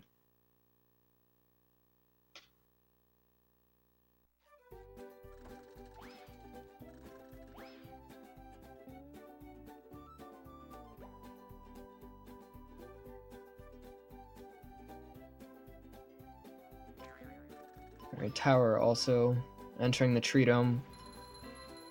That's 21 exit from Poseidon. Yeah, if he didn't get stuck on the glide, this race would be way closer.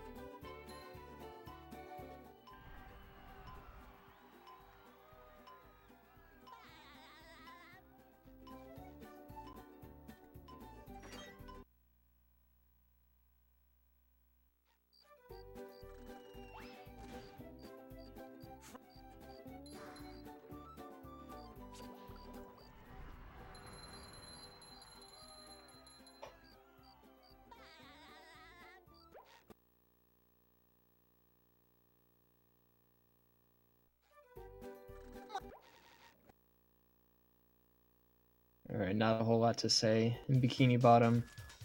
Just some RNG segments and SpongeBob storage going on. Not really a whole lot that can happen here.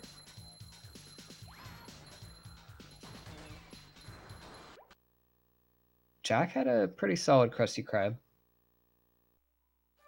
We're going to see if Dream 1 goes as well for him as it did in the previous race.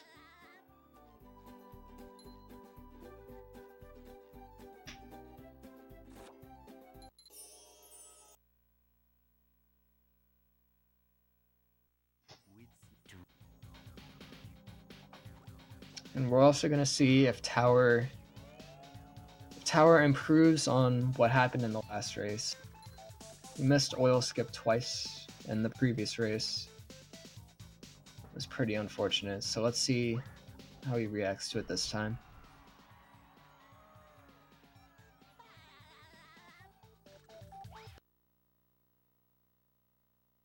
Jack getting a pretty cool. I thought that was a good setup from Tower for the robot arm, but it didn't really work out the way he expected it to, I guess.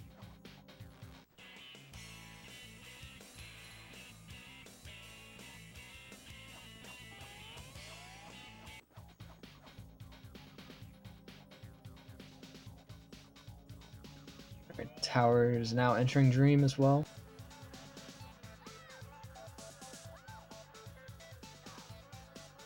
Is Jack gonna do the skydive for the fans? Yeah, he is. Diving down into Texas. And then respawning on a floating acorn in the sky.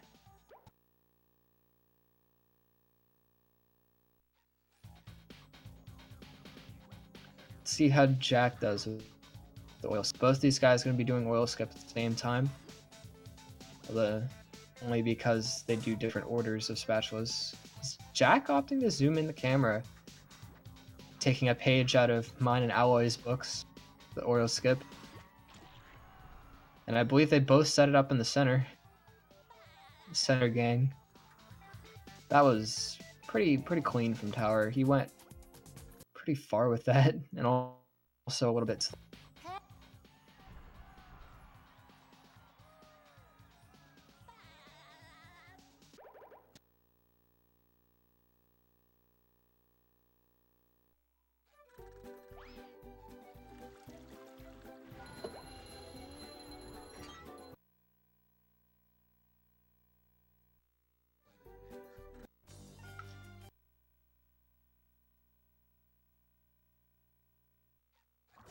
Alright, Tower just has to do Sandy Nut, and then he'll be in the Murmler, which Jack getting the 1 frame. Save about 2 seconds with that. So he can go straight through the electric gate instead of having to go around.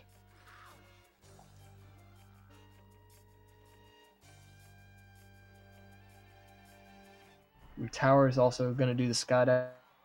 That looked a little sketchy though. I wasn't sure if he was going to get that.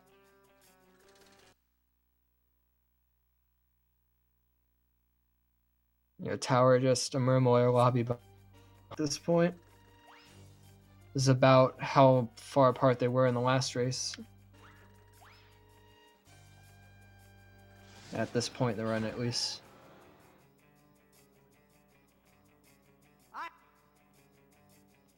Jack opting to take the safe strat and take the Mermaid Man Tux box.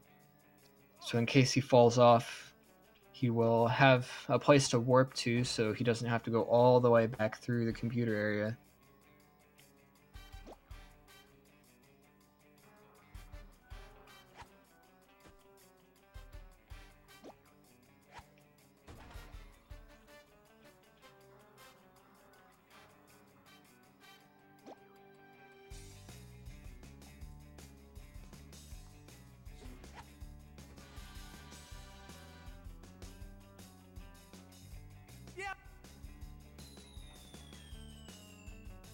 Tower, it looks like, is a little over on shinies. He's going to be able to skip a couple of the ones later on, it looks like. I'm not sure what happened that got him that many shinies.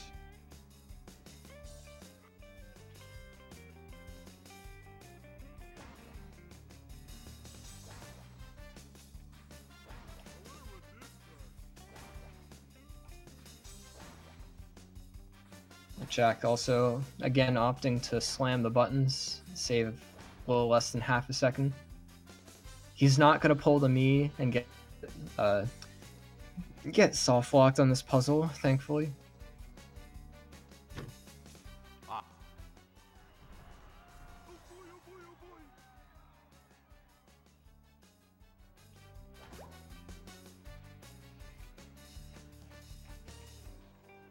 Jack only waits about 3 seconds.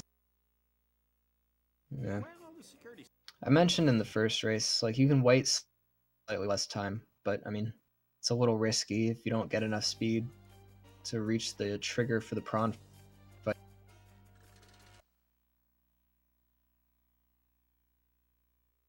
And you can even wait longer just to ensure you have enough speed. Alright, Jack getting the cycle this time on security.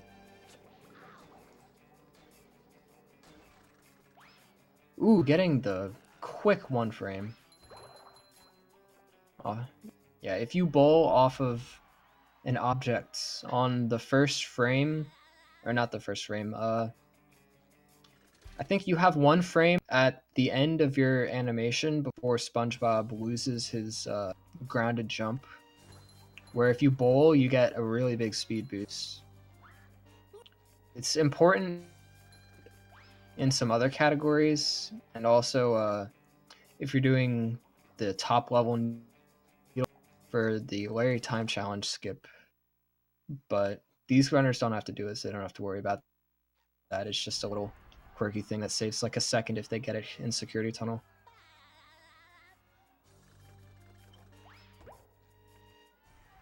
It's like Tower is also going to get security tunnel.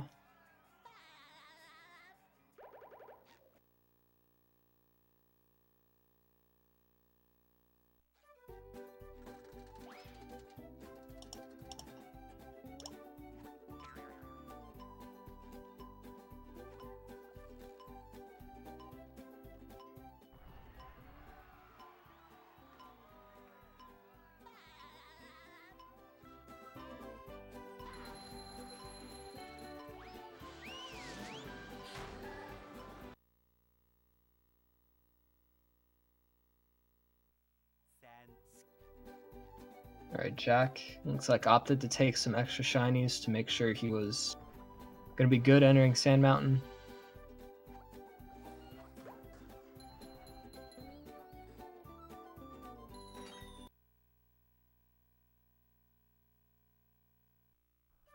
I've got.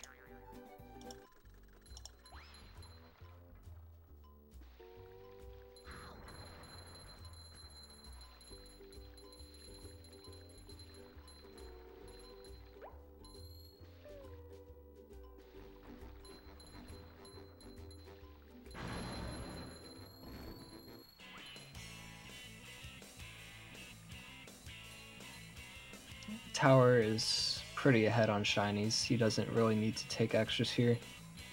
Oh, but he is not gonna do the cutscene. That was interesting.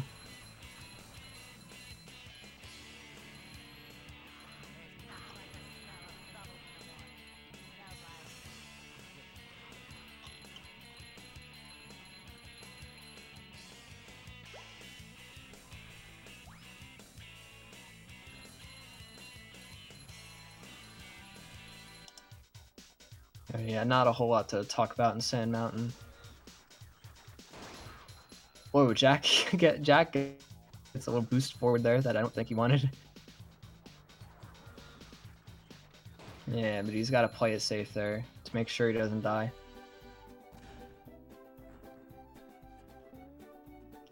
So it looks Jack is ahead by about like 30 to 40 seconds.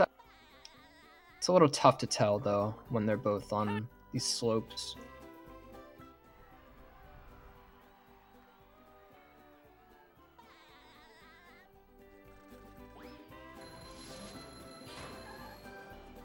There's nothing like the smell of bubbles in the morning. Smell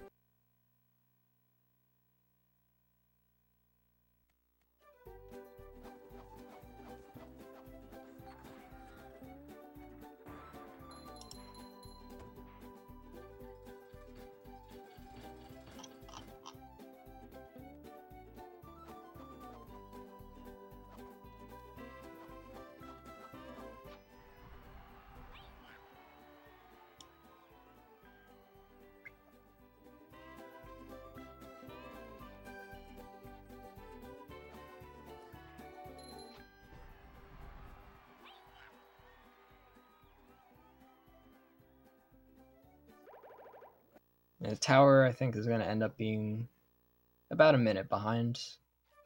But this is easily doable still. I mean, Tower has been playing way more consistently this run. It's just unfortunate that the Sponge Glide... Looks like that- SpongeBob's in for a rough ride.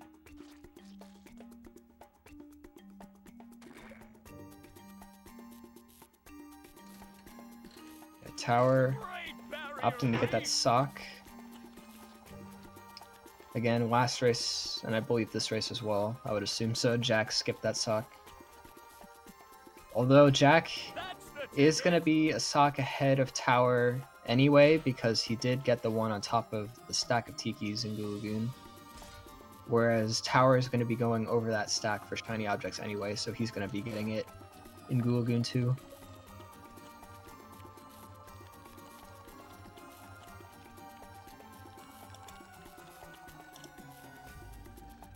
The robot better change tactics and fast.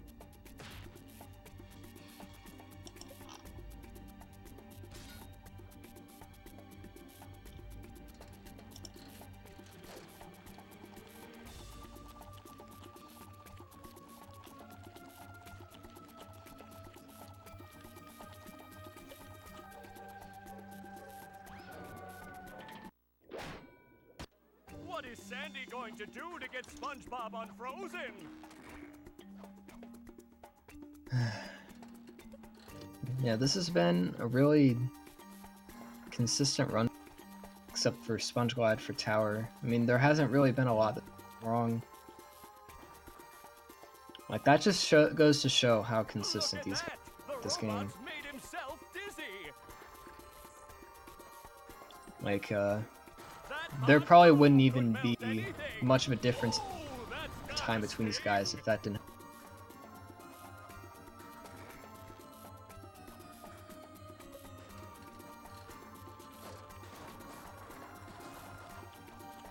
Yeah, anything in these cruise boosting segments after Industrial Park can lose either run or a considerable amount of time. So it's never over in BfBB.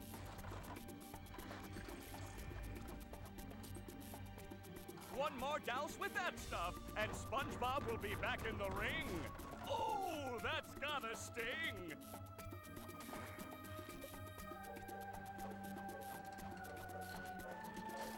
Do-si-do, and around you go.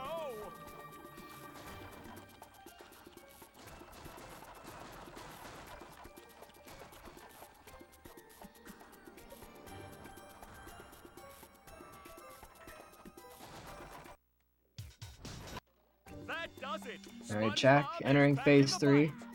This is Oh, that's the most gotta interesting sting. part of the segment. He got some pretty good manips. Let's see how it goes for him this time. I mean, we say that these Alex strats here for the manips, where you go into the corners, are pretty consistent, but it's also kind of dependent on you reacting to where he's going to land, because there's a couple of different spots he could land. Like, he landed a little bit on the side, on the right side there for Jack. But Jack knew that he was going to be able to get the bowling shot even from the front platform. So he still got the hit well enough that he didn't lose. Ooh, he's going to land right in front for a good prediction from him.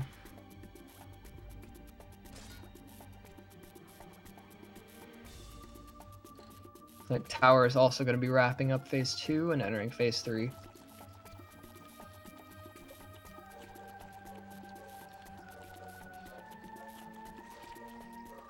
Alright, so Jack gets a pretty good phase 3. Tower's got a good one, got a lot to compete with here. He's got some... Alright, let's see how this manip goes for him. Meanwhile, Jack entering rock bottom. Again, I would venture to say that this level is probably the hardest in the game to beat these strats. Just so much can go wrong here. Tower gets a pretty interesting manip. He lands like on this right side still, but more in the back than Jack. So that was really weird. Jack doing some interesting movement. He moves closer to the rock to set up the... Because he went for it in the last race. At least I assume he's going for it this race. With how he set it. Ooh, that's unfortunate. What's he trying to do? Is he... Oh, okay. That was an interesting backup. So if you know why cruise boosting works, the second cruise boost input that you do, or like the one that gives you a fast one rather, it only gives you the speed based off of like a slide that you do. So Jack did like a little slide next to the wall and then a speed, and it still gave him the speed because he was doing it at such an angle that he was still getting that side to side speed. So that was pretty smart recovery from him, even though he missed the RCB. Alright, Tower also entering rock bottom. Last race, Jack went for Bubble Buddy RCB and is not going to go for it this time.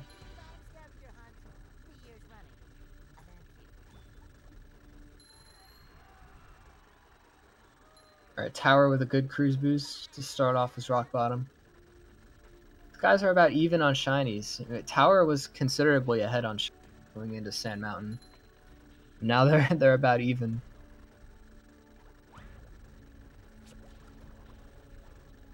So Jack had a really good last run. See how it goes for him this run.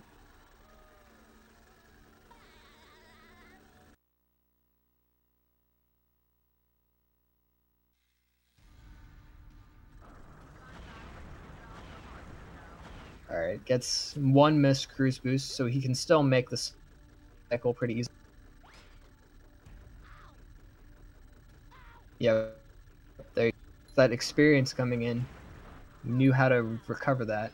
Alright, yeah, he missed both the RCB, so he went over the wall to try and recover it the same way, fortunately. in his favor that time. Jack's still opting not to get the spatula first. But again, that consistency. Like, he's getting the bash slam up to the sock really consistently, so it's probably not all that important that he's not doing the 1 second time.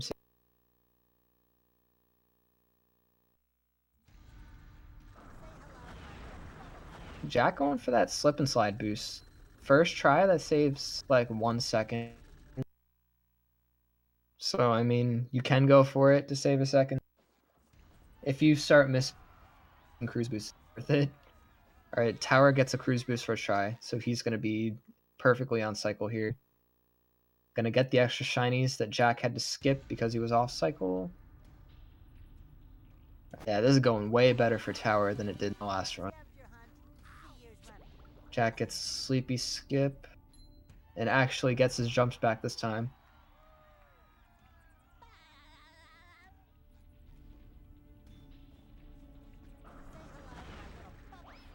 Oh, Jack! He falls off that little ledge. There's a double ledge there, like right next to Sock. Stand on, and you can even get a cruise boost off of it. Like, there's some other ledges like that in other spots of the game, but like not ones that are geometrically shaped to allow you to get a cruise boost. But yeah, the only issue with going for that is that the hitbox for that ledge is really weird, so you just slide off it sometimes. So Jack giving Tower a little bit of breathing room here to catch up, but he's still pulling a little bit of a lead.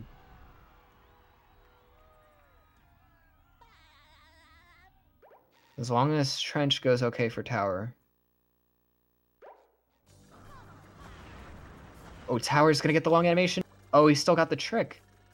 That was a really weird setup. He got the long animation and still got it. So in this game, when SpongeBob takes damage, there's 5 different animations he can do of him getting. And the one that Tower got before he did the bash boost was the one animation that's longer than the others. Usually when you get that animation with tricks like this and like oil skip or Pat's hammer, it means you're going to miss the trick.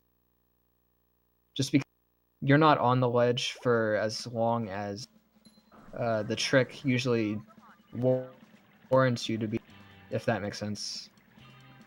So if you get the long animation, you don't always get more frames to get the bash afterwards. Jack having some problems with his RCBs today.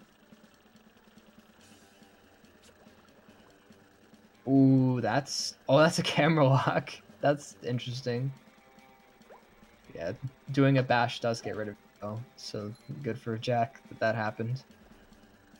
Tower seemed to have a few issues on BRC, but he's still gonna get it. Okay, so Jack opted to go around to where that barrel is because he realized since he needed to redo his cruise boost anyway after missing the RCB, he probably figured it was going to be slow. Or as in not fast enough to get the jump straight to the trampoline. But he gets a cruise boost first try, so unlike the last run, he's going to get kids this time.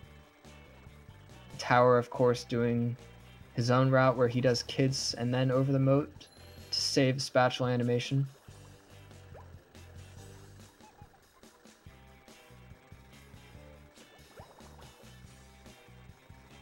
Ooh, it seems like he missed a cruise boost, so he's a bit behind the cycle from where he normally would be. Alright, but both of them getting kids pretty solidly. Oh, that was that was an interesting miss, but that one doesn't lose too much time. Tower gonna set up his camera angle to ensure he does not get the checkpoint out in the.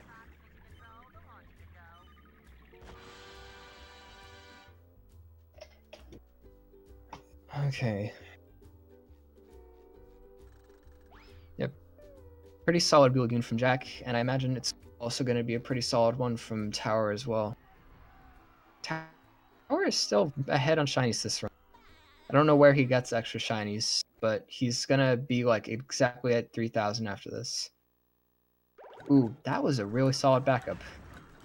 I've never seen somebody go that as a backup for that.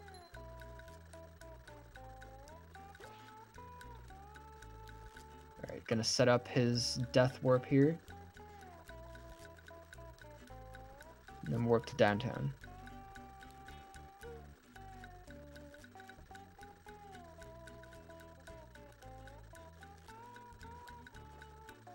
So yeah, this the lead that Jack hasn't really shifted since these guys left Rock.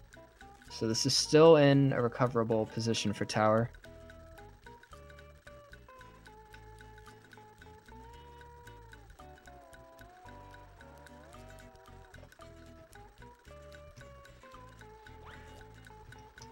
Alright, Jack of course going for a rock skip. That was a really fast. That's the same setup he did in the last run. So he must be used to going for it like that.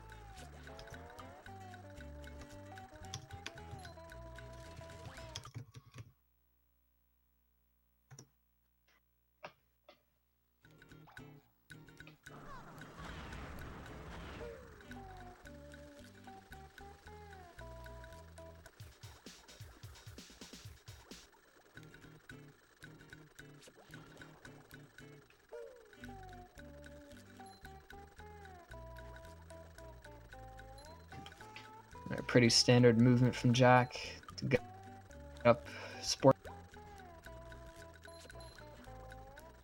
Both these guys on pretty good shiny pace. They went a little bit over this run from the standard, but it's better to be over than to be under.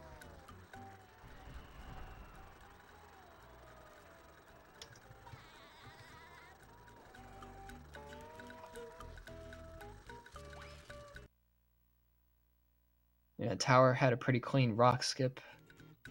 So he's keeping it close. He's just waiting for Jack to make him so he can capitalize on it.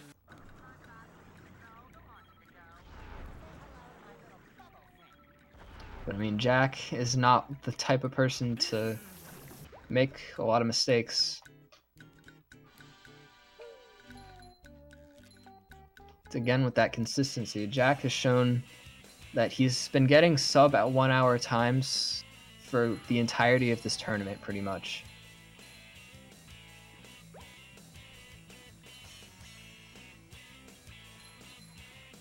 Jack is definitely capable of pulling this one out.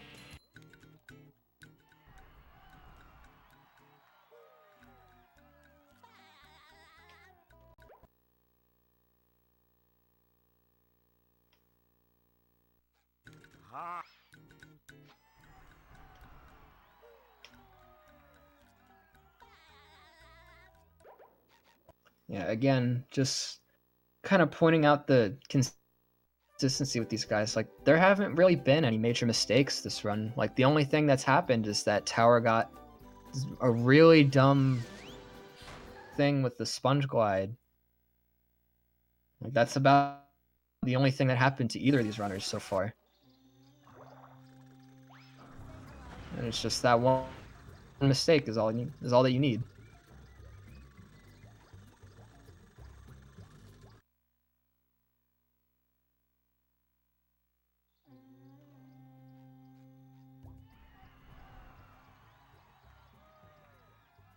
Yeah, Tower is no slouch in this game. He's proving he can be just as consistent as Jack in these race scenarios.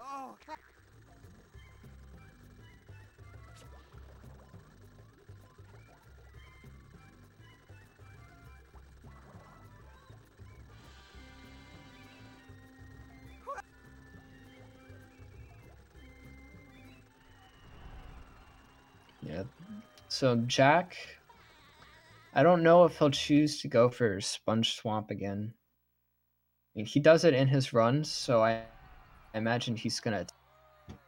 I still don't even know if I agree with him doing it in runs, much less in a race. You need to be really confident that you're gonna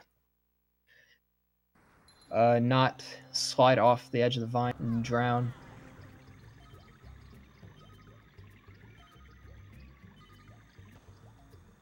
It's also interesting that he does Sponge Swamp, but doesn't go for the RCB after grabbing the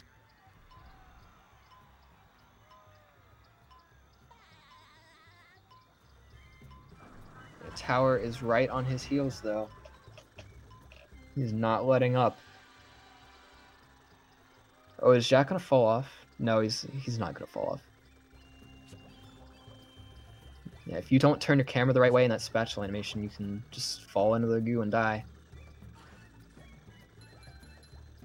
But Jack gets Sponge Swamp, though. He's proving that he's making a statement. He's like, this trick is easy, guys. I don't know why everybody's saying I'm a madman for going for it. Yeah, we do have Dream 2 and Graveyard ahead. So any mistake Jack makes in here, ooh, that's rough. He's gonna have to reload from that. You can miss 2 cruise boosts and still make the cycle. It seems like he had some positioning issues after missing the second cruise boost attempt. So he realized he wasn't going to be able to make the cycle with how much time he lost trying to get the cruise boost, so he had to reload.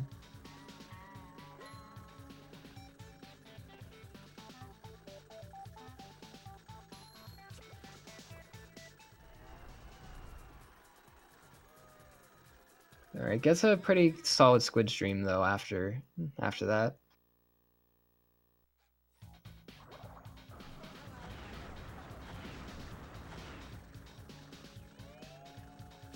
Alright, Tower opting to do the... Oh, Jack misses the spatula. I thought he missed it again. I was gonna be really surprised. Yeah, now Tower entering Squid Dream. Gets his cruise boost first try. They're about to Squid Dream apart at this.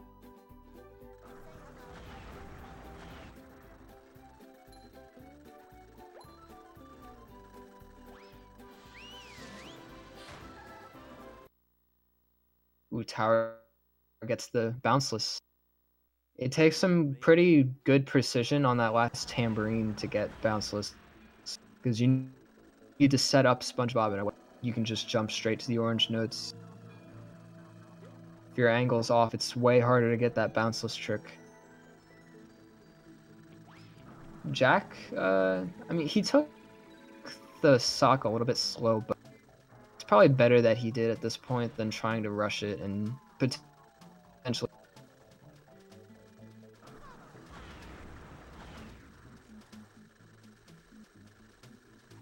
Both these guys in Graveyard Lake. Anything can happen. Tower gets that first try pole boost.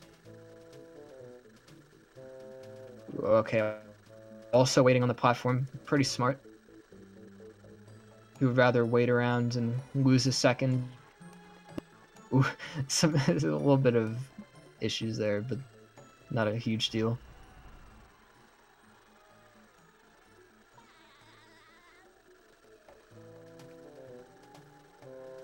Jack's Graveyard Lake was pretty clean. Let's see if Towers... So let's see if the rest of Graveyard Lake goes well.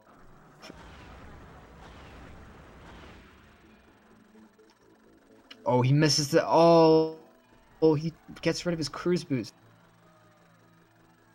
Can he get another one here? Yeah, he can. He can get another one. That's just unfortunate. I think he just cut his losses and realized it was going to cost more to try to turn the camera and salvage that. Ooh, Jack messing up Boat Bash. That's going to cost him a few seconds. Oh, Tower! Oh my god, no! Don't drown. Don't drown. You can still make it. He can still make it if he gets a slow cruise boost. Oh, he doesn't even need a cruise boost. He barely got that ledge grab. I'm so surprised he got... Okay, he's going to cruise boost here, though. Let's try and save some time. Oh, that is so close. If you go into that spatula with a real... bad camera, then you can get a blue screen there. And it's really unfortunate when that happens, but Tower does not get the blue screen. That was really unfortunate, though. That might make or break this race.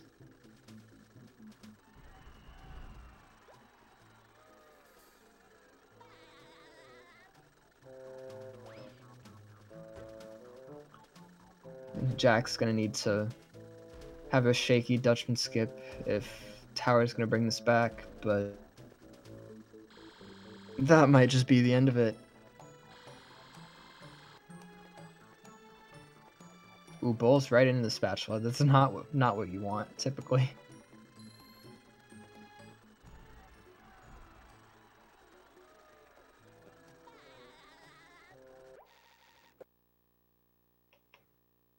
Whoa, Tower going for that pole boost there. It's a risky one to go for, though, because if you fall off there, you do not have a warp to that area. Alright, Jack's Dutchman skip going pretty well.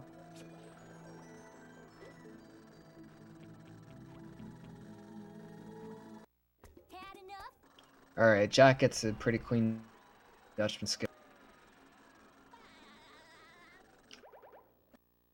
So I don't expect Jack to mess up Robo Sponge skip, but that's what Tower needs if he's going to bring it back.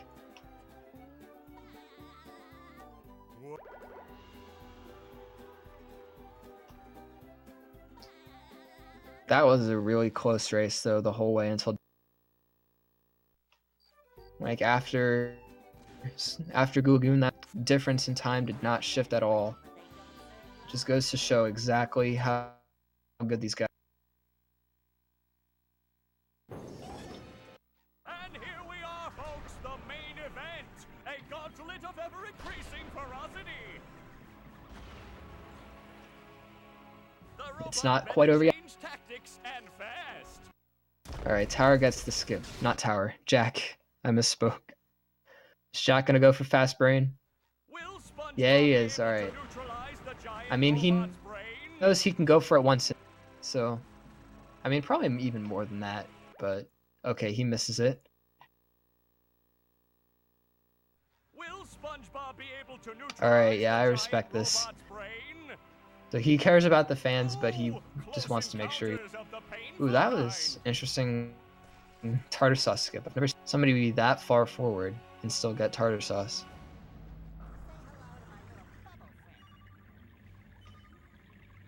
Alright, that was still a really solid run from both these guys, though. Jack is almost certainly going to get a 58 here.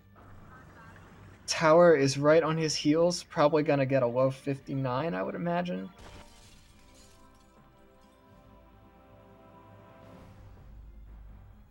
And this run was really close, though. Aside from the Sponge Glide miss, this was... So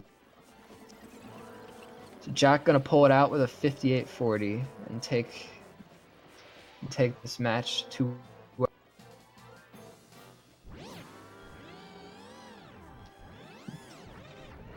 These were, again, some pretty solid runs. Tower carries. He's gonna go for Fast Brain. He can still mid 59 if he gets it.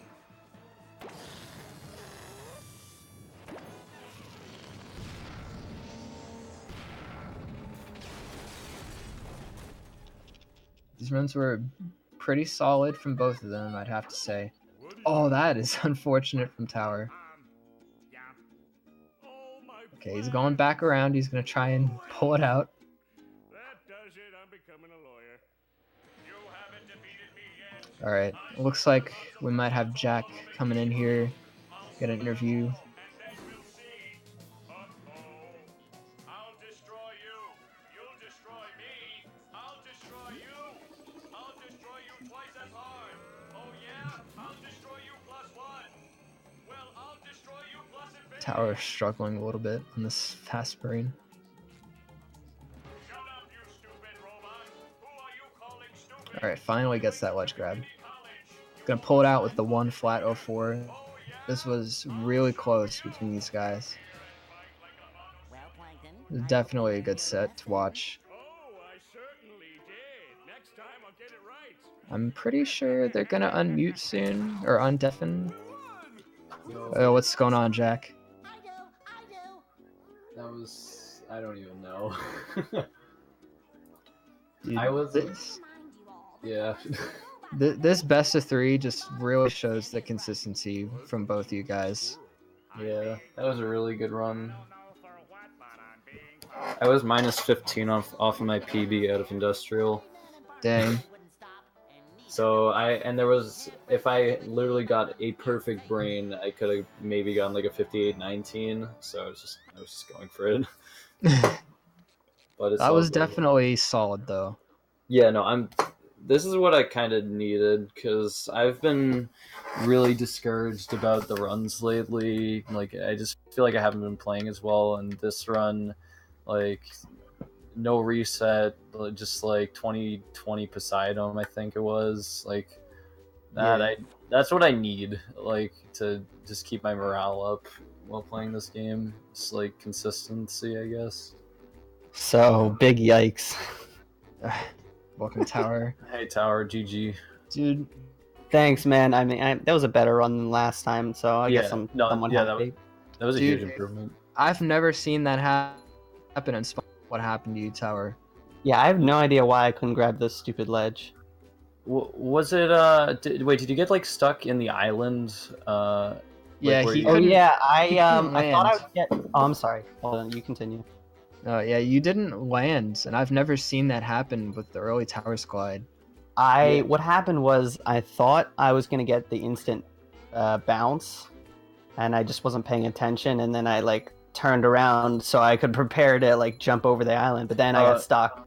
Yeah, if you like have, I think it's like if you're facing the wall, but if you're facing the island straight on, but a little bit to the left, and you get like the instant ground pound spot, you kind of just get stuck there. That's happened to me in practice like twice before. Yeah, that was really unfortunate. I feel Yeah. like if I had gotten that, I stayed as consistent as I was in late game, then it would have been a better run. Yeah, that was about the only mistake until Dutch. Yeah, pretty much. So that just really goes to show how consistent you guys are. Yeah. But Jack, you did amazing in these races, dude. Good luck in your race against Univa. Thanks, Tower. God gamer. Yeah, definitely props to Tower as well for making it this far in the bracket. Yeah. Yeah, third place, Tower- not bad. Yeah, Tower and I go back a long ways as far as competition goes, like back to the old fall winter 2017 tournament. Oh yeah, I remember Yeah. that. Yeah, losers. Wasn't it like it was losers, or no, it was winners round 2, and then I faced off against Jared the next round. Yeah, Yeah. that Well, was tournament was fun. I had a great time. The tournament like really kept me on the grind, and probably the reason I have a 57 is because it motivated me to keep playing the game. So yeah. I'm happy. I hope I can participate in the next tournament and I do better. Yeah, and same for me. Like, I feel like this tournament's the reason why I got a 58. Like, I've been trying to focus on consistency as like the main thing, and these no resets have been just like, I don't know why they're so much better than my high reset runs, but they just work. I misjudged no reset runs. I did too, and then I actually like tried them for the tournament, and I think I got like one of my 59 PBs, like first no reset I've ever done, and it was just like, what just happened? This tournament has done wonders for everybody's consistency. Yeah, Like, not that people weren't consistent before, but it's just helped everybody improve every little thing about their runs. So yeah, no. GSA, thank you for having me. yeah, Appreciate it. definitely. Shout outs to GSA for hosting this tournament, giving us all the And chance. I hope to see you guys in pace too. So that's gonna be cool. Yeah, I can't really make it to pace because I would probably get suspended from the track team if I missed a meet, and yeah, so but I see you am. at SBQ anyway. Yeah. I have confirmed that I can like pay for the SGDQ trip, so we're good there. Cool. Yeah. Yeah, it's definitely Yeah. definitely a really Face. cool opportunity to go to these kinds of things. Yeah, I'm really excited. Yeah, me too. All right. I think that should about do it, I guess. So, I don't know. I guess we're good to end it off here. Yeah. Thanks for watching, guys. That was a really fun race, Tower. Yeah, it was pretty fun. Yeah, thank you everybody for watching. Stay tuned at 10 p.m. We're gonna have an SM64 race in the 70 Star League. The stream is gonna go offline until then, but if you come back around then, the race for SM64 will be on. So definitely thank you guys for watching. Stay tuned for more for the BfBB Grand Finals between Univa and Jack. That's gonna be super hype. Yeah. I want to see if, like, now that I've kind of gotten used to best of threes, I feel like I can play a lot better than I did in the last one against Univa. But Univa is just insane. Like, he's crazy good at the game. He's a mad lad. That's Mad gonna be lad in every sense of really the word. great Grand Finals to watch. Yeah, I'm excited. All right, so props to Tower again for coming in third place. And that should be about it from us. And see you guys next time. Yeah. See you Thank guys. for watching. See you guys.